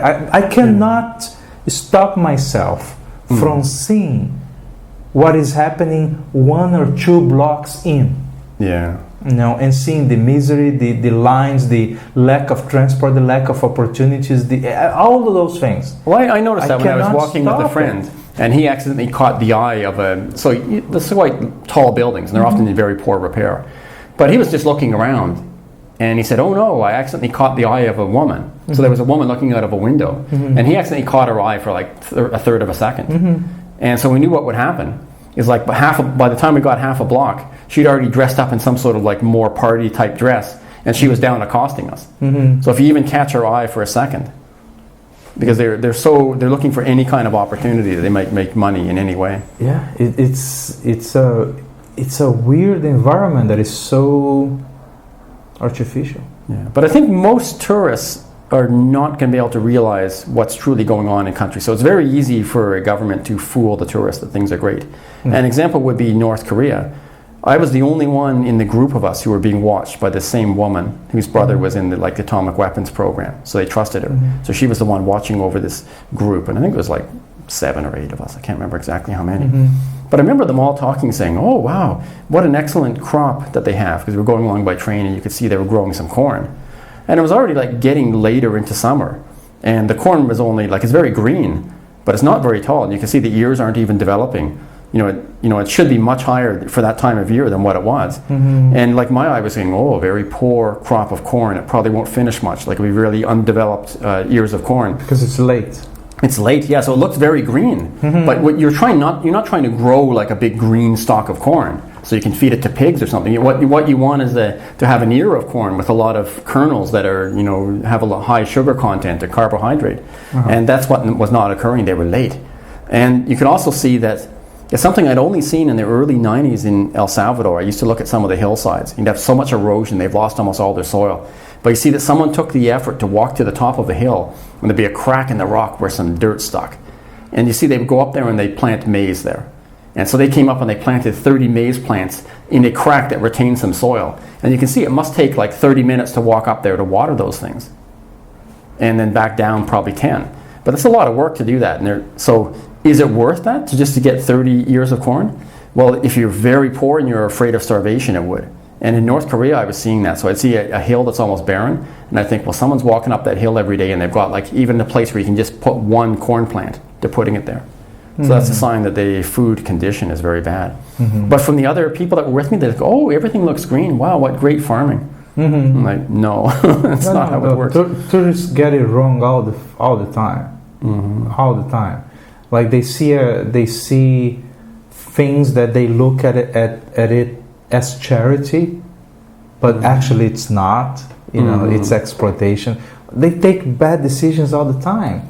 Not too long ago, during this trip, I was talking to a friend that she was considering going to some beach somewhere in Southeast Asia, and the program that she was getting into was, you go there to clean the beach. So they bring all these Western tourists and they clean the beach. They remove all the trash. Now the beach is nice again. And then the people celebrate and they do a party and they spend a week on that. It was a 3,000 euro package. Oh, wow. Considering the tickets, the hotels and everything, and they feel very good about themselves. They just saved the beach, right? Then I asked her, so if you are going to do this, did they tell you which beach it is? She said, yeah, we know what it is. I said, oh, interesting. Did they tell you when? No, it's whenever I want to go. So you understand that the beach will be dirty no matter when you go. Because that beach will never be clean. Every time it gets clean, they will make sure it gets dirty again. Yeah. Because otherwise their business and their money making, the $3,000 per person business, dries out. Yeah. So you are, by paying to go there and do this charitable work that you do out of a good heart, you are guaranteeing that beach will never be clean. Yeah, in a way you are. And I bet that a lot of situations are similar. If you are paying to feed a kid, you are guaranteeing that there will be another kid starving there. Yeah. Because that just became a business right now.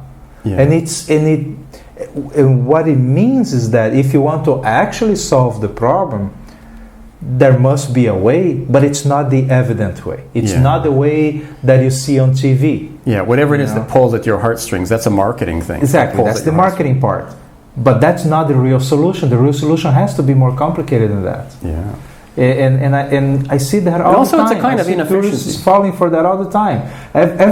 I cannot go to a supermarket in Miami without them asking, "Oh, do you want to donate $1 to the whatever it is that they are saying?" I think, Jesus Christ, that's not the way to do it. I bet that is not the way. I guarantee, because the moment you solve the problem, you don't need the dollars anymore. There is no way they are going to do it. Absolutely. Well, also, there's another issue too, and I wonder, like for some of these overseas trips where it's for charity, like cleaning a beach, quite often they write that off. So what it means is they would have paid a certain amount of tax that would have normally gone to their government, which runs social programs and things like that, pensions. Yeah. But instead they're not paying it because they're flying over to do this beach cleaning. But the beach cleaning is incredibly ineffective. So in a sense, their $3,000 worth of beach cleaning is probably equivalent to $40. If you paid a local for $40, they probably do a similar amount of cleaning. So almost all of it is waste in a sense, because you're getting a very expensive foreigner to do that. I have friends that they go and they clean the beaches in Miami. It's locals, right? Yeah. Locals, they get together during the day, they go and they clean the entire beach, and then they have a bunch of beers and celebrate, right? And finally, they feel great about it, and I have no problem with the feeling great about it. The problem is the local population, the rest of the people that live in Miami, will come back and will get that beach dirty again. They are not, the effect of their effort, as heartwarming as it is and beautiful as it is, the effect is the same effect of putting a band-aid on a pimple.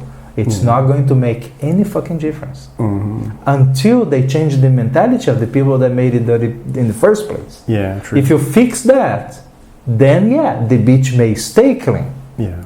But until you fix that, everything else is like pissing on a house fire. It's not going to really make a difference.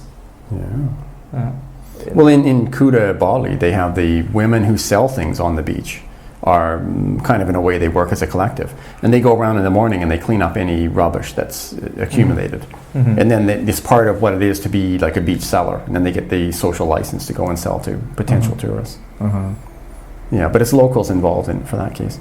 And there's a further problem when you have these charitable things that are very inefficient, but they're tax write-offs. Well, because Western countries overspend, they're actually accumulating money that comes from developing countries. Because when they issue their bonds, quite often it's countries that have a high savings rate, such as developing ones, need to buy the bonds somewhere. And they are buying, let's say, US bonds. Well, then, in a way, if you're not paying taxes, it means that your country, because you're doing something that you say is charitable, even though it's 95% inefficient, well, then your country not getting taxes enough, even a little bit more so than what it would have been if you'd paid the taxes. And so then they have to accumulate those bonds, often from the third world. And so this is money then flowing out of the third world that could have been used for development there, and instead it goes toward compensating for your lack of tax paying because you were doing this little beach cleaning for 5% efficiency rate. Yeah, but even though it is understandable, at least I could argue, if I had to, that connection that you just made is a little more tenuous because it's through the financial markets and things like that. So I could say, well, it's a little more abstract. Yeah, it's actually extremely while you abstract. actually picking up the trash on the beach, it's not abstract at all. It's very physical, tough work that you're going to do with the best intentions in the world. And then they will make sure that just 3 weeks later, before the next batch of tourists come over, that the beach is dirty again. Even if they have to dump trash on it, they will make sure that it's not clean. Because otherwise, and to me, that's just it may not be literally exactly like that all the time, but it's exactly the way the mechanism works for most of these charitable things. Traveling around South America, just like you traveled around the world, I saw plenty of that. A politician comes over, plants himself in front of a camera and tells how amazing this project is, and then once the cameras are gone, everything goes back to nonsense. It's just some people making money and selling T-shirts while you go there, and the bars make money. It's like when the UN comes along, it increases the number of brothels and bars along the beach exponentially. That's true. But does it improve life in that neighborhood? Usually not. Usually not. Does usually exactly gets them the opposite. addicted to imported things, mostly being bought from China and shipped in. Yeah, and it puts a lot of local businesses out of, they go under. So it's a difficult situation. But that's why I think that, one thing that's very underappreciated is the powerful social force of just plain backpacking. So it's almost like if you say, I'm just a backpacker. Meaning you're just going to look at places, but you're spending your own money as you're going. You're not claiming that you're doing charity. So that means let's say you got your money in the United States, Well, you're paying your full normal tax on that money you got. Now you've gone for, let's say, a 3-month trip of backpacking. Let's say you go through Central Africa. Now you're going into villages, you're paying to stay in people's houses, they're cooking food for you. They're taking a substantial profit off that, and that's fine, that's great actually. So now what you're doing is you're delivering your money to people who would never otherwise have access to that money. And they can use that to improve their situation in a way that's best for them, because they really know how to improve the situation. Because you're not a tourist in a Mercedes SUV and dropping dollars in every you're direction. buying local. You are making a modest expenditure. Then you're also not inflating prices too much. You're barely affecting the economy, but that little that you're affecting is positive. So at the end of it, you might have spent several $1,000s. Well, this is, if you had to pay someone who is an expert to say, how can you deliver several $1,000s to the poorest people in Central Africa? They'd say, oh, well, we have to, sociologists have to study it, and then we'll do this. A guy flies over first class to examine the situation, to talk with the local chief. Like, you can imagine all the cost. And eventually they've also delivered a few $1,000s, but they spent, $50,000 attempting to deliver it. Whereas for a backpacker, you're right in there among the people. So you're very efficiently delivering the money directly to the people. It's far better than charity. It doesn't take away their agency. They still feel they're the ones in charge. And it was an honorable negotiation between you when you said, how much to sleep in your hut for the night. And, as a result, it's the best possible way of helping. It's far superior to the person who might feel superior by saying, oh, I'm not a backpacker. I only go to clean the beach. You're just a backpacker. It's only for your own pleasure. Well, actually, the backpacker is the more effective charity. And also, he's doubly more effective because he's still paying his taxes. He's not asking for a write-off. He's paid his tax to help his country, and he's helping the people that he's with in the most natural way that doesn't take away their agency. They still have their pride, as they should have. And everything is done like proper person-to-person interaction. And I think that the backpacking or traveling on that sort of budget manner is underappreciated with just how positive an impact it makes around the world. Yes. Also, every time that a government or the UN, for instance, does anything like that, it's so evident that the amount of money that is being wasted is so huge. It's so huge. Well, I sent you that little video from my friend Robert Young Pelton. Robert Pelton. That video is amazing. I'll put a link on the description on this video. That video is amazing because it makes so evident how incredibly wasteful the entire thing is. Doesn't mean necessarily that it shouldn't be done, but there must be a way to do it more efficiently, and he kind of suggests how to do it. He said, Canada should have a standing army just for that, he says. But whatever way you make, actually I would even say that doesn't matter how you do it, you would waste less money than the UN wastes today. Well, often when I'm in an area with a lot of UN, so let's take Kisangani, for instance, in the Congo. There's a lot of UN there because they're trying to prevent rapes. Now, I don't think they prevented many rapes because the rapes are going on in the jungle and they're in their base. So I'm sure there's, I'm not even sure that the number of people you bring in who are soldiers aren't raping more than they are preventing. So I'm not sure. Okay, maybe I don't know the details to really argue that, but I'm not even sure that they're preventing much. But certainly they're preventing local militia from raping within sight of the fort. But that's like 0.0001% of the. So they have a mission anyway. But most of the effect of it, if you're coming through from a traveler, is you notice that your $3 hotel room now costs $150. Because UN is there occupying everything. And as a result, what is it? It's the exact same quality, just like a concrete slab, and they have like some curtains hung or something. And you're sleeping on like some bed with just some old rusty springs. But now they charge the amount that they know that UN people are given for free. It's not really for free, but they have almost like a voucher system where they can write off a certain amount. Well, all the hotel rooms are that amount now. So they know there's thousands of UN around. They have a certain allowable amount for getting a hotel room. All the hotel rooms are to that degree now. Now, so there's a little bit of competition of who can get the better ones, but the cheap ones are also to that degree because they know that no one's actually paying for it. It all gets added to the UN account. Yeah. So I've had some hilariously bad hotels in such situations. I had to even get a buddy to take a few photos of just how bad it was. You're paying like $100 or $200. Yeah, and this, in a way, whoever has these contracts to provide this, he's defrauding the people who are contributing to the UN because he's not actually, his hotel's worth nothing actually. Yeah. But now imagine if a local from that country wants to use one of those hotels. Now he can't afford it. Yeah, that's true. He cannot afford it at all. Yeah, he's been priced out of the market. Yeah. And the restaurant's the same. And all the UN guys swaggering around with their special guards. I saw in one case there was a UN bigwig came into the restaurant, and you could see he had like some mercenary guard, and the guy's just heavily armed, and he's like looking daggers at everyone, threatening everyone in sight. And I was thinking, like, why is he threatening everyone in sight? It seems kind of odd. And I thought, oh, okay, he's playing this little game, right?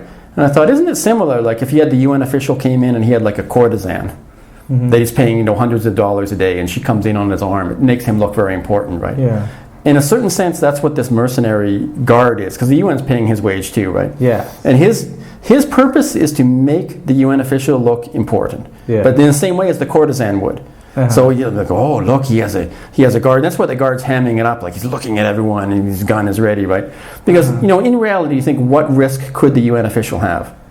Okay, there's several kinds of risk. Well, whatever risk he had, now the risk is higher. It is, because now, so let's say he had a risk from a drunk accosting him. Okay, so this risk is probably reduced, but this risk is not that high anyway. But okay, this risk is probably reduced. But the risk of someone who is an opportunistic terrorist looking for a target, now this risk is increased, because now we can see here's a guy who deserves a guard. So they'd be more likely to target him. They'd probably shoot at him from a distance and then run away. He'll probably shoot the guard first. Yeah.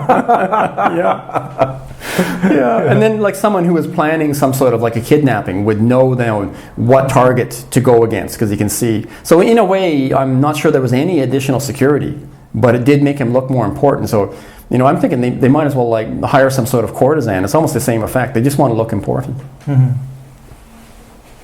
But once again, the UN is paying that amount. So I'm sure the guy they hired was some sort of professional mercenary. I'm sure he's charging $400 a day, and it's all being paid on the UN account. Charge it all. Or worse, like it happens. If he was supplied to him by the local forces, probably the UN may be paying the local government $400 a day for the soldier, but that soldier actually gets paid $10 a day. Yeah. Because the local government is making a profit on that service as well. Yeah. Because almost everything is rented. Almost everything. The soldiers, the trucks, the tanks, everything is rented. Yeah. From local government or from countries like Pakistan and Bangladesh and places like that. So what they do is the UN pays $1,000 a month per soldier. But their soldiers are paid $100 a month. So they just take the profit. Their profit, yeah. It's ridiculous. Yeah. But I guess that's what Robert was explaining in his video as well. I thought he did it quite well. And I think his point was, for people who don't want to watch it, even though it's quite fun to watch, but if you don't want to watch it, his point was that the knee-jerk reaction of saying, let's send in thousands of personnel at great cost to solve the problem. Often you're creating more trouble than what you're solving, and it's certainly not the most cost-efficient way to deal with the problem. So a small number of dedicated experts is usually the most effective. Or sometimes you should know that you should not try to intervene. Some problems are too serious and you just can't intervene. But if you can, it's probably a small number of dedicated experts. And probably the last choice, and I'm not sure if you should ever use this choice, is swarming thousands of UN officials. Yeah, you send thousands of bureaucrats and logistics people into a country, it's not going to be good. All making work for themselves, shuffling paper back and forth. Shuffling paper and accumulating...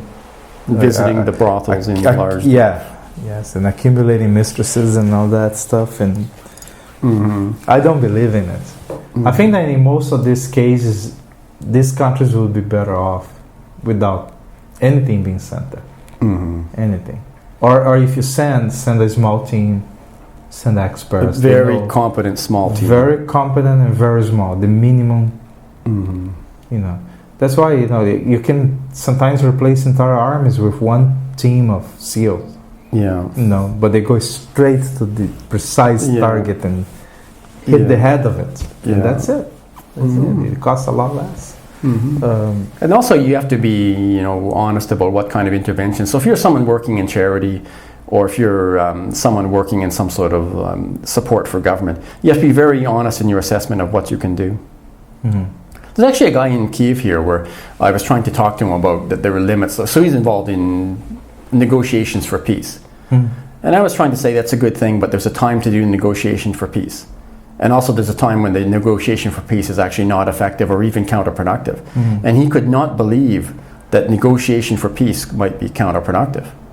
So I was showing that very excellent essay, Give War a Chance, that was in Foreign Affairs. Exactly. Yeah, and the guy was explaining exactly how people can use the peace negotiation to rearm. I read that article, and I think it makes a lot of sense.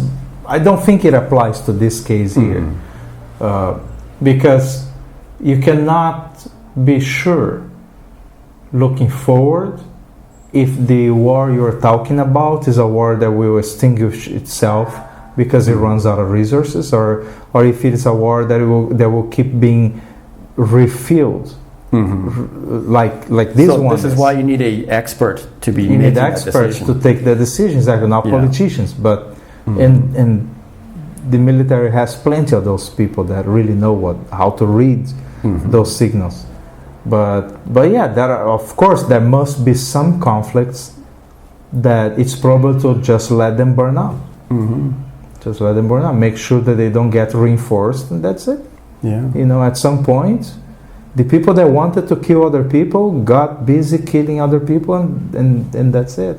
You know, they do it faster than you can intervene anyway. Yeah, and often it's extremely difficult. Like for instance, in that conflict close to Rwanda, when it pushed over across the border, across the Rwenzori Mountains, to intervene in that would be enormously expensive. You need many, many tens of thousands of troops. It would have to be a multi-decade affair. Probably casualties would be very high. And I'm not even sure how effective you could be, because the troops you're bringing in are not effective in jungle warfare, in a sense where you could make any kind of impact. Especially if you have to rent the soldiers from Bangladesh and Pakistan. So, but the thing is, the inclination you understand is that the training these people get is minimal, right? It's like true. They learn to march in line and they know how to drive the vehicle and some things like that, but it's not. It's not at the level that we are used to think of military, you know, in the West. So, but the knee-jerk reaction is to always say, if something's going on, we have to intervene. And it's so important that we be seen to intervene, that we do it before we even know how to intervene or if we should intervene. Because some things you just can't stop. Like it's almost like the world is actually quite large, and a lot of these areas, it's incredibly difficult to access them. And especially if you have to access them with a high-tech army, it's even more difficult. And and often, if you're not extremely knowledgeable about the situation, you end up making it worse. So it's these things. I just noticed them. We definitely made it worse. It's unfortunate. But that's the way the world is. I think you become a realist the more you travel around. I think so. You become more compassionate and at the same time more realistic. Individually compassionate. Compassionate. But the idea of collective compassion leading to immediate action before you have intelligence, this is seems less and less of a good idea. That's true. So we were talking about crazy intervention in countries, and and we've been talking so long that our beer froze in the freezer as well. It's overcooled. So, as I said before, I'm going to write a review on your book.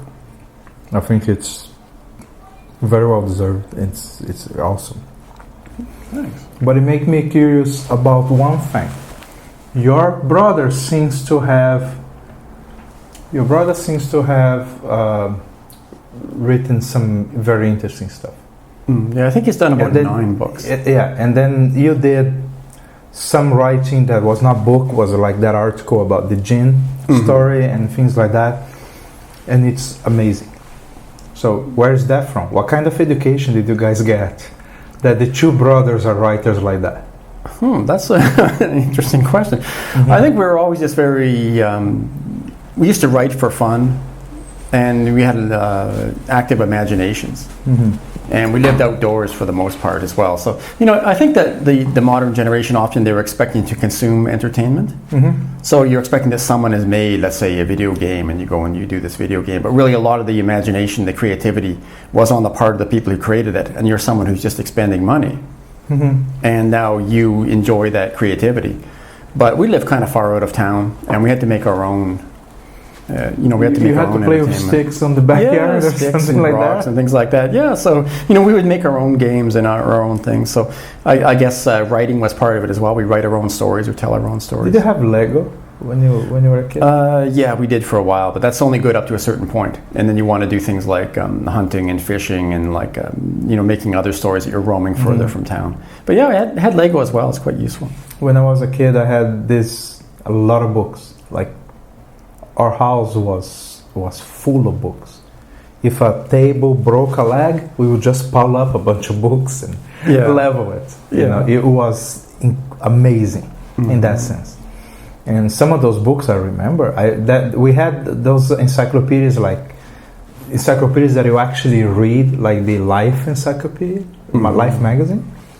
They had an encyclopedia in which you actually read the books. It's not just for reference, like the Britannica was a reference, right? No, those encyclopedias would get book by book, and they were amazing and interesting and richly illustrated, and that made a huge impact for me. Yeah, I remember lots of excellent books as well. I can't remember the names of them well enough. I guess I always had this idea they'd always be around, but they're not. Like a lot of the books I read about history of science and history of industrial revolution, they're extremely well written. And I don't know the names of them anymore. They're gone. But yeah, I remember reading those. And sometimes I'd hear like people talking online like the contribution of Islamic civilization to early science has been underappreciated. And I go, well, what are you talking about? It's not been underappreciated. Like all the historians who used to speak about it and write of the history of things would always mention that. So I knew that quite well. But especially because if not for what they did, most of the Greek books and stuff like that would have been lost. So I think they mention it. I remember reading about that in history books. About the importance of what the Muslim world did until around 1300, something like that. Yeah, and then they all went slumped. Yeah, because in the Muslim world you can hardly get books. It's really tough. Like if you're someone who's a reader, like if you're going around Islamic countries now, like you'll see books for sale, but they're all about religion, or they're almost all about religion, really.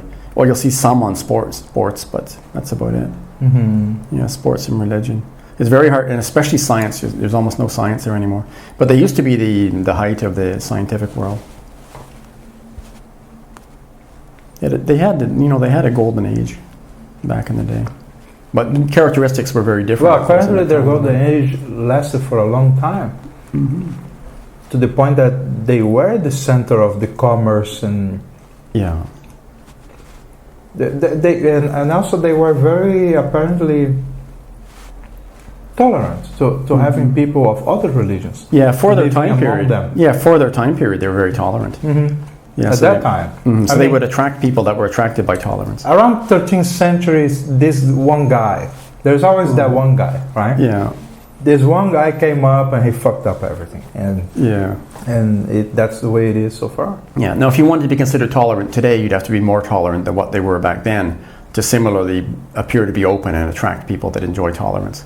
But yeah, for their time period, they definitely be, attracting scholars and whatnot. Yeah, it was interesting. I was reading a book about the Vikings, which makes me think that I'm a Viking. I don't have any ancestors. As far as I know, I tracked back my ancestors just like 6 or 7 generations. So where was your ancestry from? Just out of curiosity. It's just English. Yeah. Is it English? Okay. No, not. Oh, who knows? It could be somewhat Viking just by being. Yeah, but it would be many generations before that. Yeah. Not just 6 or 7, even if it is. So, But when I read the descriptions of how the Vikings used to think and how they went about their values and war and their culture and the way they dealt with sex and relationships and things like that, as far as I was reading that, I was thinking, I'm a fucking Viking. You know, it's like that's the way that I would like to think about the world. And I think the parallel is so close to what life is today. And apparently I'm the only one that thinks like that, because nobody agrees with me. I explained to them that the Vikings used to think about there were three kinds of people. There were the free people. There were the free people that had a lot of stuff. And then there were the slaves. Everybody else was a slave, right? And to me, I look out of the window and that's exactly what I see. I see some people are free. Some people are free and have a lot of stuff. And most people are slaves. No, Yeah, we don't put them slaves, in literally, they're in slaves. chains. The Vikings didn't put them in chains. Yeah. They just left them living around the long house anyway. Yeah. And they would sleep in this corner and on that corner, but they would use and abuse their work. So they made most of the effort, while the free people kind of enjoy it, like today, and they use their power, their influence, with their power and their influence as being free people, they could just use and abuse the slaves sexually, just like we do today. We just call it differently. We call them escorts and sugar babies and gold diggers and things like that. But we have different names, but that's the same thing. Yeah. No, it's the same thing. You want to fuck that, you go there and you fuck it, and you pay the price for it, whatever the price it is. And these people are forced to work like not 9 to 5. 9 to 5 is optimistic. Most people work a lot more than that. Yeah. And they It's are almost continuous. but the difference is that instead of using a sword to enslave them, now we use that. But the mechanism is very similar. Yeah, they're fulfilling a certain social position. That's similar, even though conditions are not quite So as some harsh. people have to work a lot, and some people enjoy it a lot, and some people accumulate most things. That's how it is. But I think my grandmother on my father's side was quite Viking, because she was like blonde hair and blue eyes, and her last name was Barfoot, meaning barefoot. But I've noticed that there was famous Vikings like Magnus Barfoot and people like that used to sail around the Faroe Islands, and a lot of them were coming over to Newfoundland at the time. So she actually was. Your folks are from Newfoundland. Yeah, from my father's side, which is the northeast tip, kind of not a tip, but it's the northeast, is the eastern edge of Canada, right? Yeah, and she was living, and my grandfather as well, in like places that had no road access, and everyone just sailed wooden ships all the time. Like my grandmother was born in a cabin in the woods, and she was just there with her dad was a woodcutter, and eventually she was old enough to sneak out of the cabin, and she managed to get married. Things were very traditional back then, like even more so than in a third world country. Used to be if you accompany someone walking back from school 3 times, you were expected to get married. It's almost like what you find in a village in Armenia these days. You use an argument when you were talking about the Incas or the whatever in Peru. Yeah. No, that's not Incas, it's something else. But There you were was some talking Incas. about the locals in Peru around Machu Picchu. Yeah. And you said that in another 20 years, they will have the same living standards that people had in Switzerland 30 years ago. Yeah. And which is probably correct. But if you look at the living standards of people in Canada, the time of her grandma, maybe let's say 50 years ago, right? Yeah. When you look at their living standards, were worse than the living standards of most people in Brazil today or in Argentina. That's true. Or if you look at the way the Norwegians were living 50 years ago, it was terrible. Well, here's a story really from my grandfather. tough. So he used to sail tall ships over to Labrador to trap cod, and he had a friend who was a native Cree. And What is he would, it's one of the northern tribes, but he was living along the coast there. And he'd stop in to see his friend on the way out. Usually you're racing to Labrador because, the first people to get into certain harbors have like certain rights over the harbor, slightly more than people who arrive later. But he'd stop to see his friend, and they'd often do some trading and they'd hang out. But one time he stopped, and his friend was saying, well, let's especially, say goodbye and, have a really good visit this time because it'll be the last visit. And my grandfather said, well, how do you know that? And he said, well, because I'll be dead next year. He's like, my grandfather was saying, well, no one knows the time they're going to die. He goes, oh, I do. I can't make it over the mountains, so my son's going to kill me once you leave. And sure enough, when he came back the next year, that guy was gone, and it was the son in his place to greet him. Because the tradition of the natives at that time was that if you can't make it over the mountains, they would, usually they'd kill you. It used to be if they didn't have the stomach for it, they'd leave you on the ice and you'd freeze. But it's actually better off if they killed you. Because you can't slow down the tribe as it makes its way inland for the overwintering site. So, and this is my grandfather's time. How long ago is that?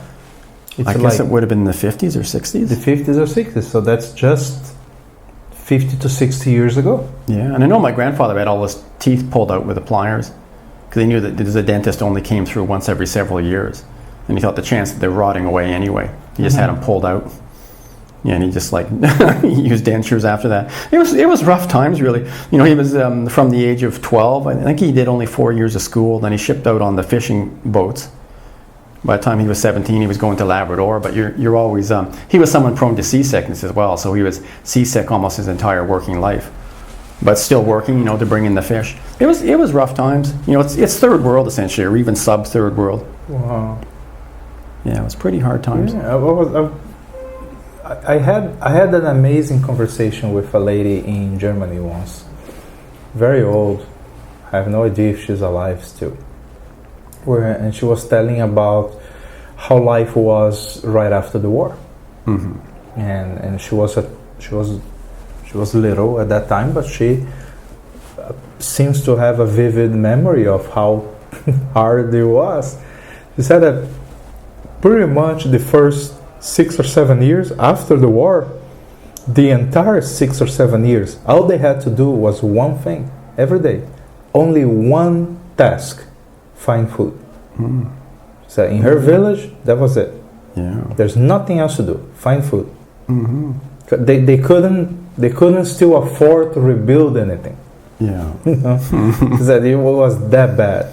Yeah, and here we are in Ukraine, where they had it perhaps worst of any country. This is the center of the bloodlands.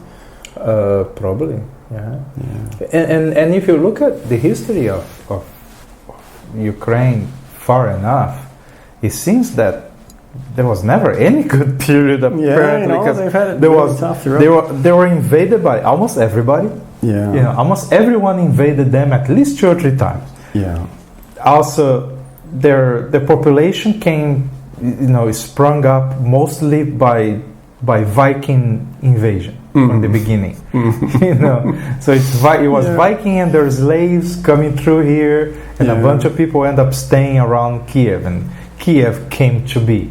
Yeah. Some of the symbols of the city, and like when you go to the independence, liberty, whatever symbol, it's a fucking Viking boat. Yeah. With some warriors on top. It's like, this is as Viking as it gets. Yeah. Right? In that old sense of they were fur conquest. trading down the rivers here. It's conquest. Yeah, they were going on the way to the Arab world to sell their slaves, and this is how it came to be. Yeah. But then later, there was never a period, any long period, that was nice and peaceful and Disney-like. Yeah. I wish I could have got this information. So I saw it in a museum somewhere in Eastern Europe, but it's a while ago, and I wasn't able to find it online. But there was a situation where it's around the time that the slaves were just being freed, like around the time of the Civil War in America. Mm-hmm. But there was a serf, and he ran away from his master. And he went into a city, and he got a job there, and he was just living there. And his master came to the city and noticed him, pulled out a sword and chopped him dead. Mm-hmm. This is around where was that? This is it was somewhere in either Poland or Lithuania, or even down in here. It was like Eastern Europe, probably Poland. But at that time, Poland and Lithuania, it was quite a large entity, and it included a lot of Ukraine and some other areas. So somewhere in Eastern Europe, he's one of these Eastern European serfs. So he'd been chopped dead by his master that he'd escaped. And the guy expected that there'd be no repercussions. But he found that he was arrested because this guy had made a life for himself, and he had a lot of friends. And they actually charged him with murder. Because he was in that land, he was considered a free person. So it was about to be decided in the court. So he was arguing in court and said, why am I even arrested? I saw my serf. He's the one who ran away. I chopped him dead with my sword. He's my property. What's the problem? And they were arguing instead and saying, no, that's not right. You murdered someone. And it came to court, and he was actually charged. He actually got convicted of murder. And it was quite shocking. So all the owners of the serfs, essentially they were slaves. So all the owners of all these people in Eastern Europe were like, oh no, that's weird. Someone got charged with murder because he killed his serf? Like a serf is going to be a human? When I went to school, of course, they covered the history of slavery in the Americas. I was pretty aware that there was a lot of slavery going on in the Americas. But I had no idea that Europe was loaded with that. Like that from the 7th century, especially. Before that, for sure, but from the 7th century to the 14th, that's the part that I'm reading. The amount of slavery that happened here, and the slaves were Europeans. They didn't go to Africa to pick up slaves. The Vikings would just pick up slaves along the way to the Arabs. So they would go from the British Islands and what is today northern France and Belgium and Netherlands and Germany, and they would just collect entire villages and just bring them by the thousands to the Arab world, which makes me wonder, how is it that the Arab world is not loaded with people with blonde hair and blue eyes? The only explanation that I have is that maybe they found them to be too ugly and didn't want to fuck them. That's the only possible explanation, because everywhere else that is mixing with the slaves, apparently the Arabs didn't want to do it. I don't know. It could be they wanted to keep among themselves. I mean, you do have ethnic groups that are, they are a little bit interbred with slaves. Like I noticed in southern Iraq that some of the people, you could see where they were darker than what you'd think that Arabs should be, and you can see almost like African features. Yeah. So and they used to take a lot of slaves there. In fact, they had a slave revolt at one time there. Yeah, but still not with Viking features, because the slaves that the Vikings were moving around were mostly blonde. But you notice there has been a lot of them were actually Scandinavian. They were from the north, what we call Scandinavian today. Yeah. So a significant number of their slaves were white. You know what? It might have affected the upper classes, because who could afford slaves imported from such a long way? Maybe it was the upper classes. Because you notice with Turkey, they would originally look Central Asian, but over time you find out that they're looking almost more European. And it could be they were bringing in a lot of slaves from Europe or from the Circassians. And perhaps they were rounding out the harems. And so gradually you'd have the upper class might be looking more European. I'm not sure how it's changed now, but it's one possibility. Because I imagine, the bulk of the people, they were also kind of like slaves. So if you're like in Iraq, the bulk of the people just working the land, I don't think they could afford slaves imported from a foreign land. And someone was telling me, be able to buy any. Well, someone was telling me the Saudis and some of the more important families in Saudi Arabia used to be quite pale-skinned. So perhaps they were the ones who could afford slaves. Now it's reversing, because a lot of them are getting second wives from Pakistan or third or fourth wives from Pakistan. Yeah, so they're having some change in their ethnic makeup. So as I read, about the Vikings and their burial customs, the rituals and the way they treated their slaves, I thought these people were fucking heavy metal. It's not. No, I'm not saying that they were nice. What I'm saying is that it's heavy metal. It's the way that we portray certain ideas and symbolisms and all that. It's all from there, and the way they treated free people and the slaves was to me so similar to what you see today in pop culture, in certain kinds of movies, and in certain, and life in general. To me, the match is so one-to-one. I should become better at explaining those things, because the way that I'm explaining today, nobody's agreeing with me. They're going like, "What the fuck you're talking about?" But and then even their imagery, I started to admire. Like I like the way the bows of the boats is is long and then it goes vertical, and then they put a fucking dragon on top of it. I don't care for the dragon, but those shapes are amazing, and their techniques to navigate, we still don't even understand them. Yeah, and the way the boat was built in a loose manner where it could almost slide or wiggle through the water. The boat was flexible. That is a departure. I would say modern boats are a departure from that standard. Yeah, they decided to go extremely because rigid. now they are very rigid. They are because otherwise everything breaks inside, and a lot of the structural integrity of the boat depends on that rigidity. But yeah, their boats were very flexible. However, their navigation skills were quite interesting. They did coastal navigation, but even that is not that simple. That's not easy. And they have these amazing sagas and histories about how they end up going towards land that is probably like the south of Newfoundland or Lanso Meadows where they went, and there's another site that's been discovered. There are several longhouses that they found, the ruins of the longhouses in Canada and in along the northern coast of the British Isles. There are many, and now they found the ruins and the artifacts, and they would find like coins from the Persian lands at that time. Yeah, because that's how they were trading. They were trading all the way south. And Phoenician, things, and they were pretty well traveled, but they went as far south towards what is the U.S. now, that it's understood that it's a part of Canada and maybe Maine, because they found wine. They found they were calling it areas Vinland, that were pretty good for wine production, and they found grapes and stuff like that. You were saying that you feel like you're like a Viking because of the way the Vikings used to come here to Kiev, and I self-declared myself as Viking.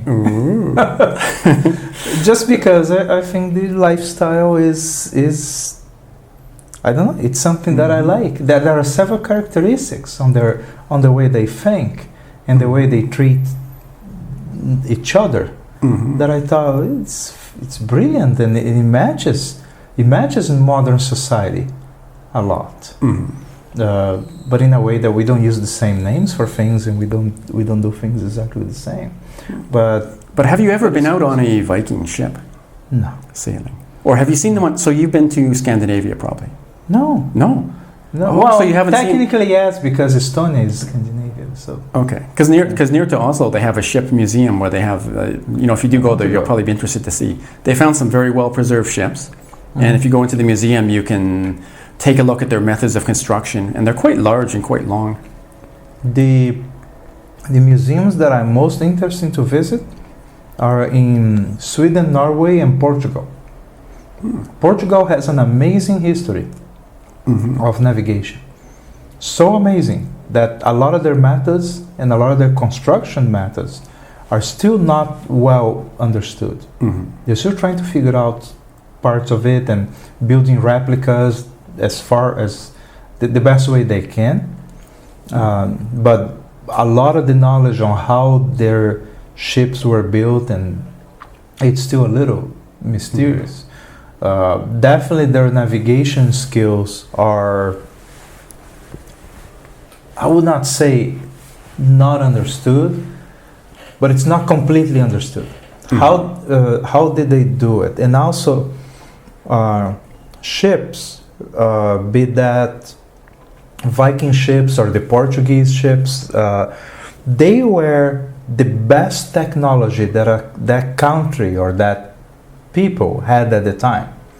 Like today, you may travel, get your RV or your boat and travel from one point to another while being ignorant. You can do it. You use the GPS, press the button, tell where you want to go, and the thing goes, right? We are not really smart. We just use things that were made by smart people many times. Do you know how your phone works? No, you don't. Not right? in great detail. No. Very, very basic. You take a photo of it, it could just as well be magic. You have no idea how this really, really works, right? Yeah. Neither do I. We just use things that smart people use. But if you were a navigator in Portugal in the 16th century and you were going around half of the planet to get to India or to China, you had a very high percentage of all the knowledge of your region, of your country in that case. There was someone on that boat that had the best medicine that they had at that time. You know, the understanding of food, the understanding of what it is that they can drink, their understanding of navigation and construction and carpentry was the very best of that time. So a ship like that had a sample of the most advanced technology of that entire country. Right. Today we can go through life knowing very little in compared to the total. At that time that was not the case. The Vikings developed ways to travel. Well, did you hear about the sunstone? The what? The sunstone. What's They that? used to use, or it's rumored that they used to use these stones that would detect polarized light. And the polarization of the light changes as you move around. And they would use this as an aid to navigation. And someone just this year, they tested whether it's possible, and they found out it is, it's, you could say if it was a myth, you could say, it's plausible. They could have done it that way. So there's some ancient records. Whatever it is, it's something that to me is still mysterious. So be that those stones or whatever other method, it's something that I don't understand very well. But also, the methods that we have today to navigate would not be very well understood by them. And I'm not just talking about the GPS. I'm talking about just laying down the deck and watching the stars and all that, and then you start seeing that there are airplanes that they are following a certain line. Airlines, commercial flights, they follow certain routes that are so common, they look like avenues. So if you are laying down the deck, you see one airplane going by, and another, and another, and another, and you have some notion that, okay, New York is more or less that way, or that, Miami must be more or less in this direction. So you can estimate that, all right, these ones must be going to Miami. And then you point your boat in that direction, you go, even without GPS, you probably hit Miami. So it's not that you cannot do it by observing the world around you. You observe the birds around you, they are different as they start to change as you approach land. The insects that you see and the kind of fish that are following your boat. Some fish follow you for thousands of miles, but when you approach land, they will stop following you, because now the variety of the environment there is changing. And so if you observe the stars and the smells and the weather and now that, you're going to want to have certain ideas about where you are and how you are going. The people that were sailing up to the GPS era were very in tune with it. They were great observers. Yeah, they would notice if crustaceans are, gathering at the outflow of a river. That's how Cameroon got its name. It means that they noticed that there were these shrimp or prawns gathering there. Yeah, they pay attention to the natural environment. Exactly. And in the way that I conceptualize my boat, the pilot house is not a place to drive the boat. Simply not that. I don't like when I watch a sci-fi movie. It can be like Star Wars or like whatever sci-fi movie, right? It can be year 3000, and they have a windshield, and that is a dude looking through it to guide the spaceship. How they should almost put a parking meter when he pulls up his spaceship. How uncreative is it, right? That every spaceship in every movie has a windshield and at least 2 seats that look forward and a lot of controls, and they have to say, now do this, now do that. It's hard to starboard. Hard to starboard now. It's ridiculous. They think like that. So when I was thinking of the powerhouse, I thought, what is important to do that there? What is important to do there is to watch. You have to watch what is going on outside, and that is a place for watching. So that influences the choices of what kind of chair are you going to have there, where, how many, what kind of instruments you put there. Do you have a wheel or not a wheel?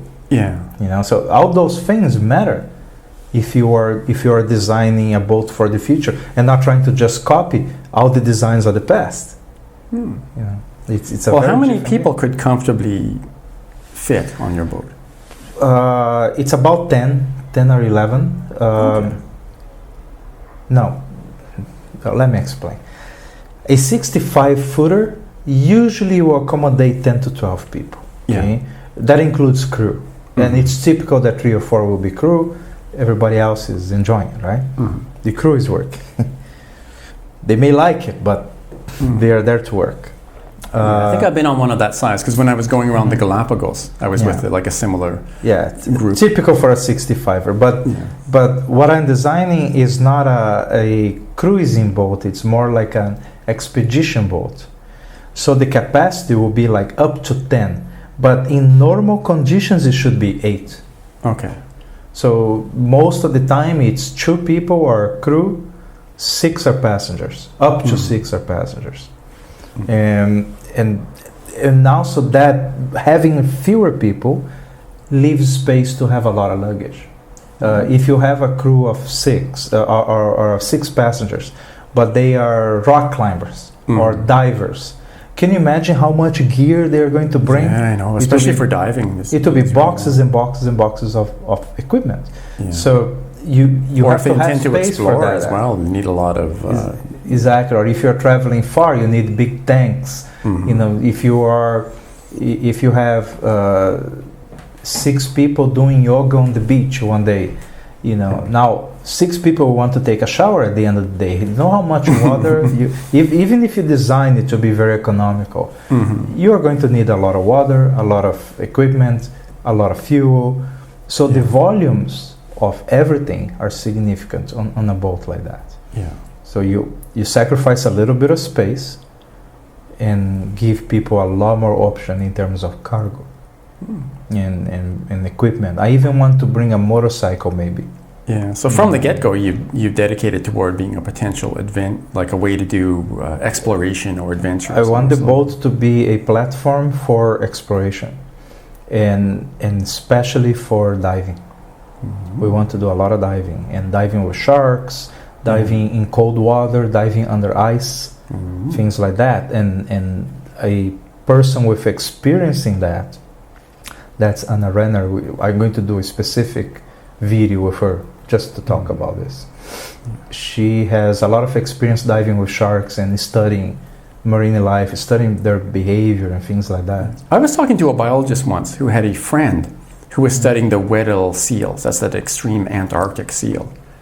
And he had to spend, I think it was at least a year or maybe several seasons, in some sort of a capsule hanging beneath the ice with different microphones trying to record the Weddell seal.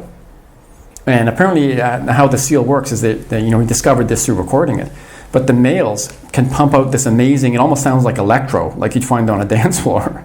And they're trying to produce this music, and it attracts the females. And they live about as long as their teeth hold out for continuing to carve out to keep a breathing hole in the ice.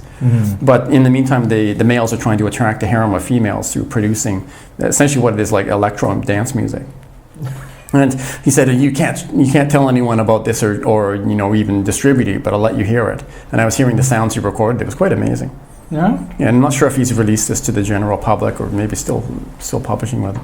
But I can see that there's still a lot of things to be found that are quite interesting on Earth, especially by sea. The chartering is a profitable business and it's very good. But I want to specialize in high latitude and diving. So if in the tropics, that's because we're focusing on the diving, especially diving with sharks. And in high latitude, diving under ice, diving in the cold, things like that. Mountain climbing in remote places like Georgia Islands or going to Faroe Islands. But did you hear about that guy who went to, there's some kind of a spire of rock coming out of this sea, and it's somehow connected with New Zealand, but it's quite far offshore. And someone went in there, and it's almost impossible, there's no place to land, but somehow they got onto it to do rock climbing. And on the way, when they were rock climbing up, they noticed a couple bushes sticking out of the rock. And it was the only vegetation on the entire spire of rock. And they saw, crawling around in these bushes, was this long black insect that was incredibly strange. And later they were able to determine that it was some sort of it's like a black land lobster, or they had some very odd name for it, but it was thought to be extinct. But here, like a few of them had somehow ended up on this island. They lived on this bush for hundreds of years, and so they weren't entirely extinct. And they actually took some from the bush, and they managed to breed them with a lot of effort. They managed to breed them, and now the animals coming back from the brink. But they found this only because of their expedition, and they were brave enough to come near by boat, and somehow they got onto this rock spire and practiced their rock climbing. And they found it. Yeah, some people like to go to Greece to rock climb over the ocean. They have these rock formations, these arcs, that if you fall in the water. So it's pretty interesting. And so some people did that in Oman recently, where there's like on that very tip near the Gulf, there's a lot of interesting cliffs you can climb that if you fall, you end up in the sea. Yeah. So that kind of charter is expensive. Usually requires a bigger boat and a lot of equipment and a lot of planning. And especially going to Antarctica, for instance, it's a lot of planning. Planning a year in advance, because of all the paperwork and. But when I was there, I noticed it's very rough seas. Sometimes we were hiding behind islands, and more so than you usually would. Yeah, it can get really. It is one of the hardest parts to sail, and the Northern Passage over Canada that I want to do is also not easy. Yeah, because the sea is not rough at all, but yeah, there is. It's not rough, but it's closed. So you have to wait sometimes for weeks until the ice opens, and then an icebreaker will go through and open the little parts that is not open, and then you go through, you follow the icebreaker. But now it is possible to sail from Greenland and end up in Alaska. I want to do that sailing. Yeah, now that's something you can do if you pay. I think there's. What are they offering now? I think you can do that for $20,000 or something quite large. Every so often, someone does it.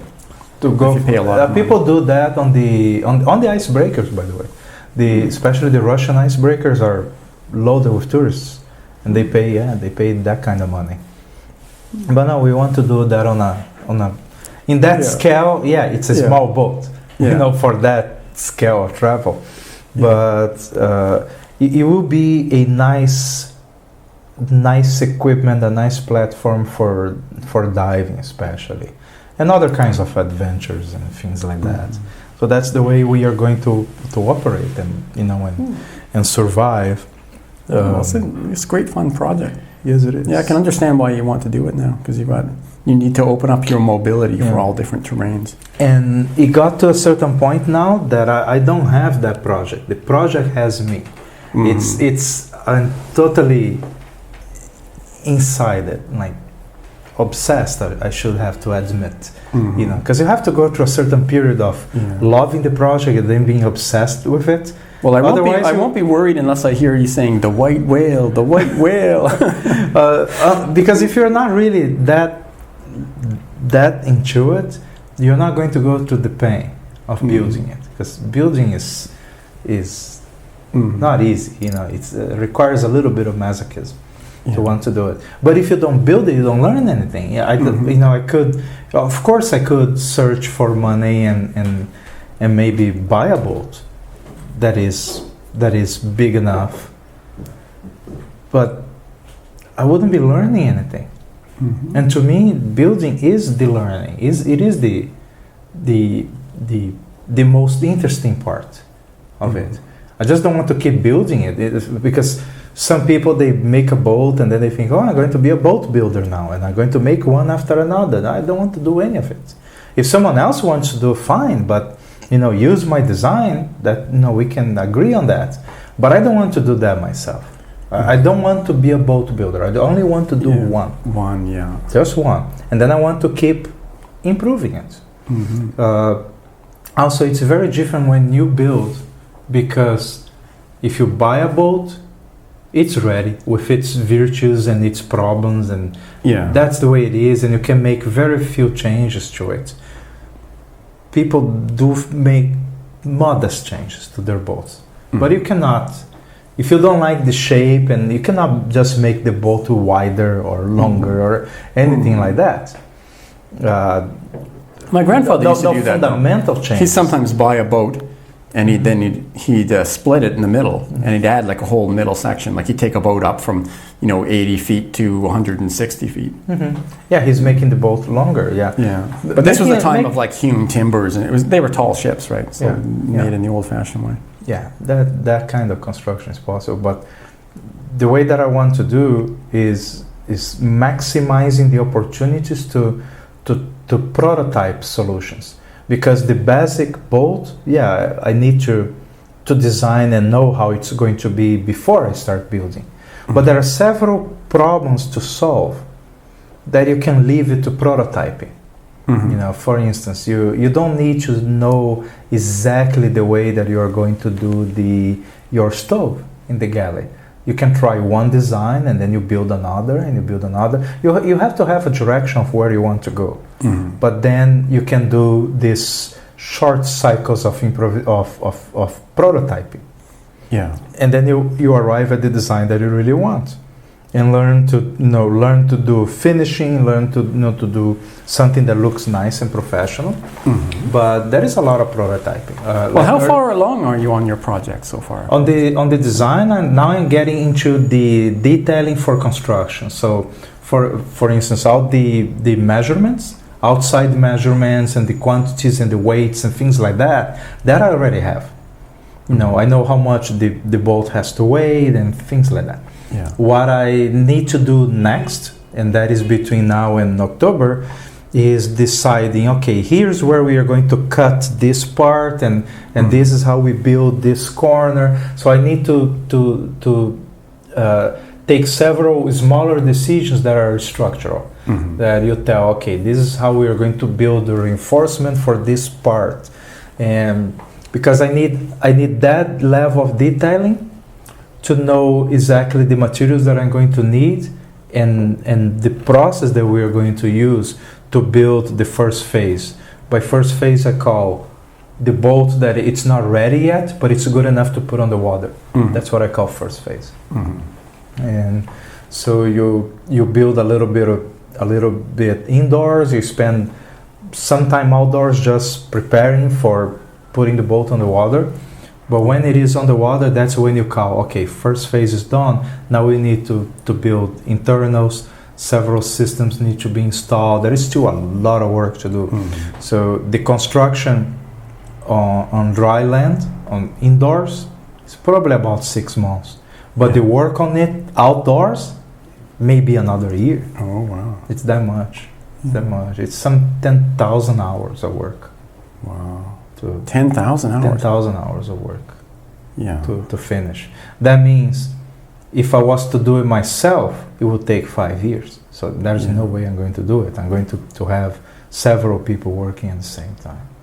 Yeah, I've never done a project like that. I've done 1,000 man-hour projects quite commonly, but I've never done a 10,000 man-hour project. It's around 10,000, and most of those hours are specialized. Yeah, there is not a lot of work that anyone can do without much training.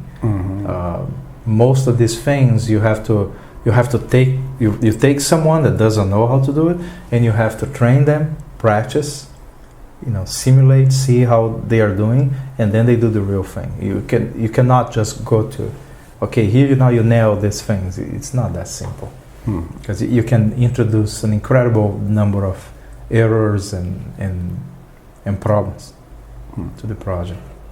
So yeah,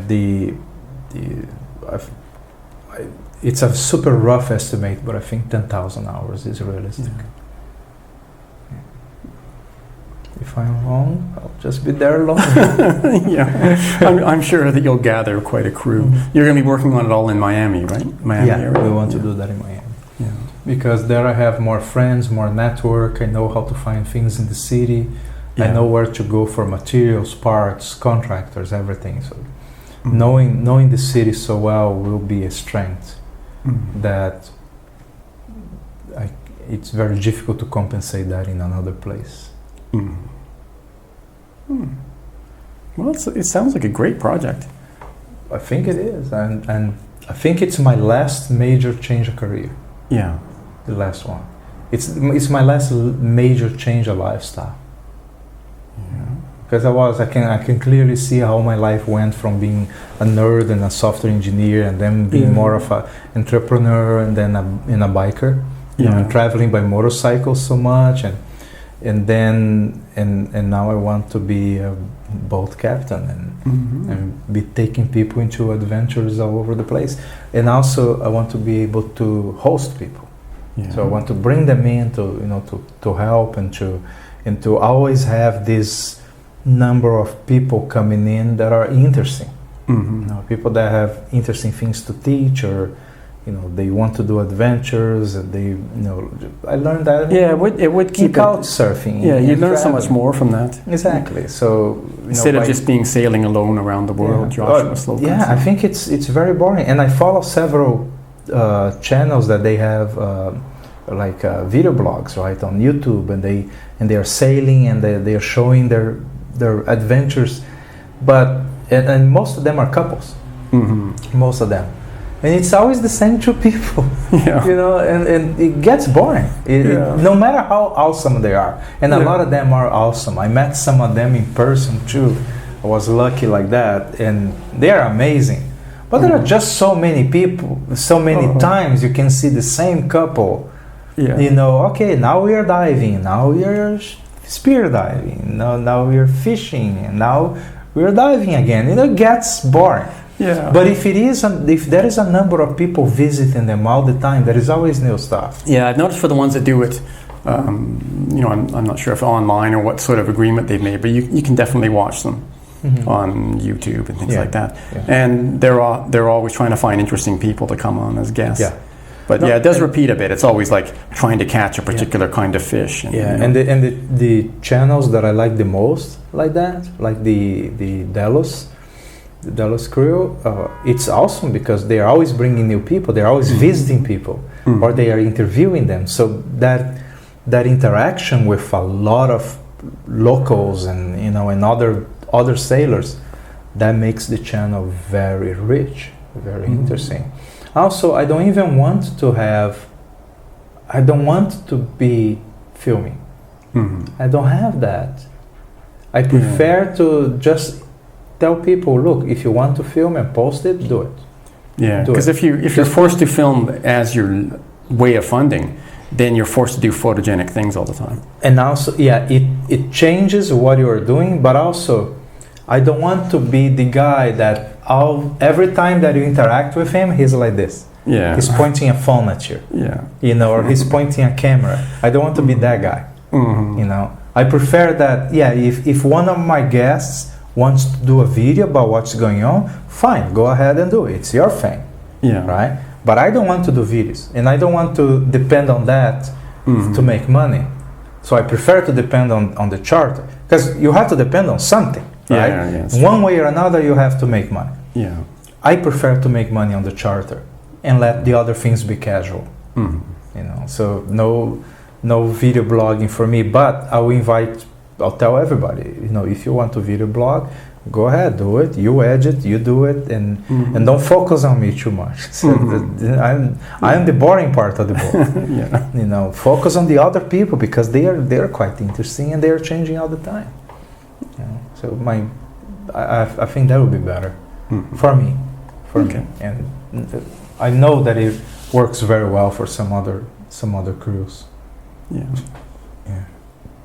Okay, seems pretty good. And also the size of the crew is quite important, because if you have some 6-7 people, that if that part of the crew is very variable, so it's always new people or new charter customers or new visitors, then you always have a good number of change going on all the time.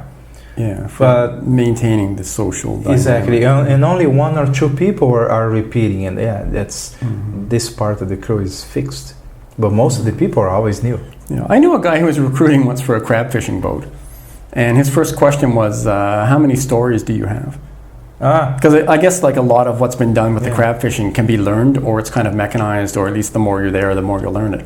But one thing that can't be taught is storytelling, or how many stories you have. So that's the thing he would ask first. Like, let's say you're deficient in some aspect of your crab fishing knowledge. Well, he can teach you that, but he can't teach you how to be a storyteller or be an interesting enough person that you would have had stories. And when you're out there at sea all that time, he definitely cannot teach you how to be experienced. You know, you did it, or you still did, right? There is no solution. I totally understand that. And I'm also very careful with who I invite as a permanent member of the crew. So far, I only invited 2 people. No, it's you and Anna. That's it. And I think her enthusiasm and her knowledge justify it. You know, she's fun and enthusiastic. She understands what she's doing. You know, and she's a very keen diver. She's the diving, the specialty that she is developing. It will get to a certain point very soon that she'll be one of the top authorities in the world in diving with sharks, and that is not something that a lot of people have. It's an unusual talent. Yeah, they have the courage and the talent and the patience to learn that, because it's not about, at the end, it's not about courage. It's about technique. But to approach that industry, to approach that world, took courage. Yeah, you know. I joke that I told her I cannot build a boat big enough to fit your balls in, because it's amazing what you're doing. But I'm always reminded of that thing from Jaws. We need a bigger boat. Yeah, we need a bigger boat. Yeah, but your boat sounds like it's going to be more than big enough for even the most voracious shark. There are some I would say some reasons for that. You know, to be on that size, and they are very well aligned. Like in that case, 65 footer. You know, it's 65 because there are a lot of rules, a lot of extra rules and extra compliance and certifications and things like that start at 65 and a half, which is 20 meters. Yeah. You know, so there are many regulations that I don't need to follow because my boat is just 6 inches shorter. There are Coast Guard regulations, size of equipment, number of equipment. A lot of things change at 65. Also, the cost of building it changes because at 65, there is also the need to have the boat classified, depending on where you're going and what it is that how it is that you want to use. Yeah. Now the boat has to have certain certifications that mine doesn't need. I can follow certain rules voluntarily, and I am following them, but I don't need to pay for experts from Europe to come over and inspect the construction and inspect my paperwork and inspect the way I'm building. I don't need to pay thousands and thousands and thousands of dollars for other people to check what I'm doing. What I need to have is a way to choose what are the regulations that I'm going to follow voluntarily, and I need to figure out a way to verify myself. You know, and by myself I mean our crew has to be able to verify that we are doing that correctly. And in fact, most of the challenge in building is project managing, and a great part of that challenge is how do you verify that you're doing things correctly. Yeah, that requires good engineering and certain engineering practices. But back to the size, a lot of the cost jumps at 65, or in that case, 65 and a half. But the complexity most of the jumping complexity happen at around 40. Between 40 45, that's when a boat goes from being like, let's say, one motor to two motors. Now you need, instead of one control station, now you are talking about two or three. You know, it goes from having one shower, one bathroom to two bathrooms. We call them heads, right? So it goes from having one to two or more. It goes from having, you know, from one fridge to probably two or three. Everything starts getting big at around 40, 45. But the changes, even though those changes are massive at that point, the changes between 45 and 65 are quite linear. You know, if I remember that I first ordered a boat design that was going to be a 45 the first time, and it already had two motors. My design has two motors, so the number of motors didn't grow. The complexity of the system didn't grow. The only thing that changed is the model of the motor, so because now I need more power. You know, because the boat is bigger. But the complexity of putting that together, the cost of installation, the hourly cost of a contractor, it's all the same. So you're squeezing between the Scylla and Charybdis of the regulations and the technological doubling, and hopefully, like brave Odysseus, you'll sail through. Also, the cost of operation grows linearly to many things. You know, marinas you pay per foot, so it grows linearly, even though the volume of the boat is growing by the cube, right? The moment that you increase any dimension of the boat, you're increasing the volume, and by a large measure. But most of that volume is filled with air. So it's not the impact on the cost is not huge. The impact on the performance is enormous. You know, a boat that is longer sells faster, sells better. You know, if you make it longer, especially if you keep it narrow. But the cost of making it longer, to a certain extent, grows linearly, while the volume and the capacity of it is growing by the cube. So the boat doesn't grow at the same pace in every dimension. Definitely not in the economic dimension. Now, some people may be watching this and thinking, this guy has no clue what he's talking about. A 65-footer may be a $2 million boat. You know, but that's the retail value of a boat made by a professional builder that is building for that market. That's not my case at all. The cost of building this boat has no connection with that number. Absolutely none. You know, my cost of labor is very different. The rules that I'm following are different. The way that you need to comply with many regulations as a professional boat builder, I don't need to follow the same rules. Most of that I just follow voluntarily. And so there are many differences in the approach, but I decided that if I can choose any size, what is the idea? And I thought, if I make it 65, then I can have 6 passengers. The kind of license that I'm going to have as a captain allows me to have up to 6 passengers, paying passengers. And so that is a pretty hard limit, because otherwise I would require much more complex license, much more expensive as well. Also, the boat would have to be classified in a different way. With up to 6 passengers, the Coast Guard just checks for safety and they are happy. You know, if you make a boat bigger than that, you now have to do many other things. So with a boat that big, I can have 6 paying passengers with just 2 or 3 crew, which is a very good ratio, much better than having 8 passengers but now needing to have 4 or 5 crew. You know, so the percentages are affected very much. And also, I don't want to. There is another problem. If a boat is 20 meters, there are a lot of places in which you cannot just arrive at a marina, or you cannot use a mooring buoy, or even anchor in certain areas, because your boat is not considered a yacht; it's considered a ship. Oh. As a ship, you need to travel in the shipping lanes. You Yeah. can only stop at the ports. Oh no, then you're restricted almost the way the planes You're were. restricted on where you can following their go, little path. on how you can travel, and also if you are going to travel on the shipping lanes, you cannot be driving your ship. You have to call a pilot, Oh.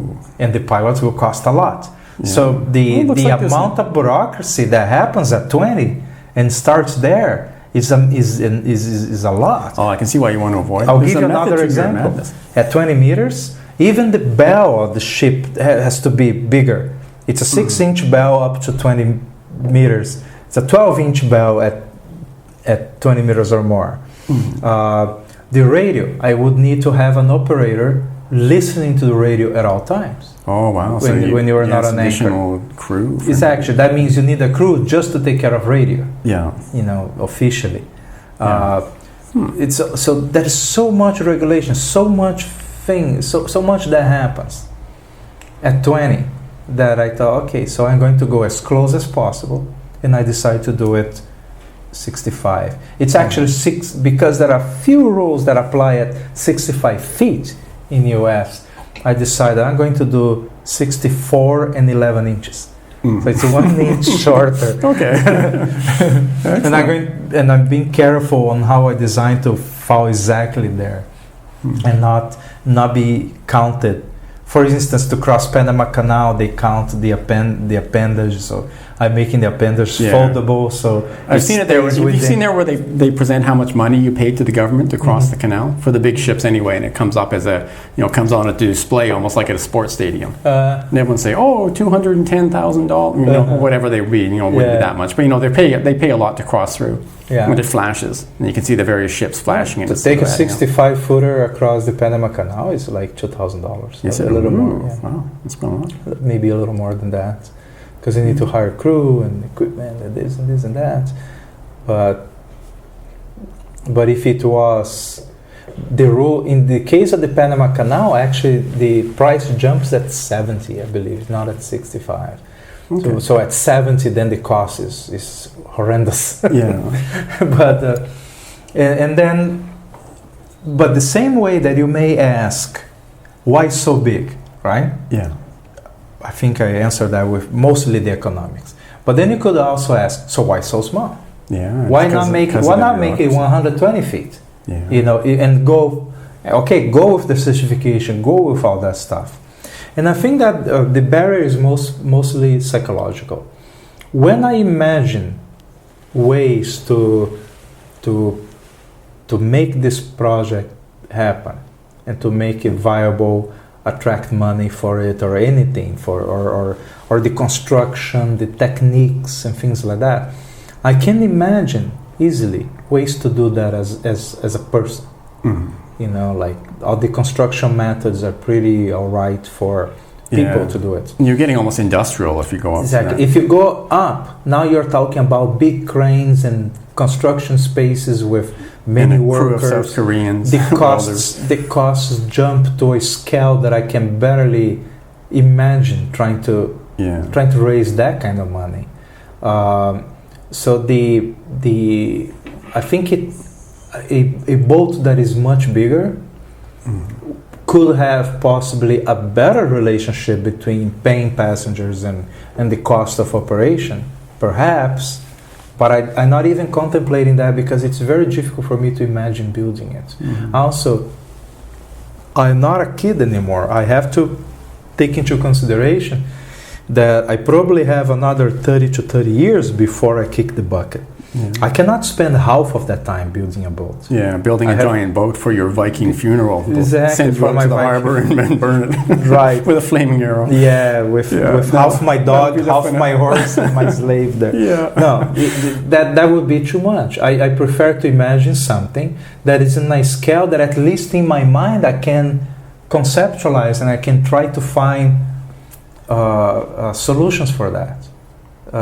In a scale that I understand, and to me that scale pretty much ends at 65. It's because the cost really jumps. If you look at all the materials, all the pieces, equipment, and materials that you put on a boat like that, the cost jumps to around 3 times as much in just a matter of a few feet. Okay. You know, so for each dollar that you spend up to 65, now think $3. Yeah. If you go to 70 or higher. Okay, and if you do have this idea that you want to finish it and actually use it, yeah, it makes sense. Looks like you've got this all I thought would out. prefer to finish quick. Okay, well, a toast to your Thank you, plan of just being just under 65. Yeah. Also, not just finish, but I want to do something that I can finish in the sense that at least it's on the water. Mm-hmm. And then I can continue from there. Mm-hmm. You know, prototyping and going in a gradual way, building the rest of it. But I don't want to have to pay the entire thing for a builder that will only take it out of the yard if it is completely like 100% ready. Yeah. You know, I don't need to be at that level. I can divide the construction process into phases that go over time. You know, mm-hmm. You cannot do that commercially. Mm-hmm. You know? Also, a builder, no matter what, he's trying to make a profit on that. You know? That's true. And I'm not against people having profit. I just don't want to have to afford it. Yeah, yeah. So more I prefer to build it. And I understand that my time will be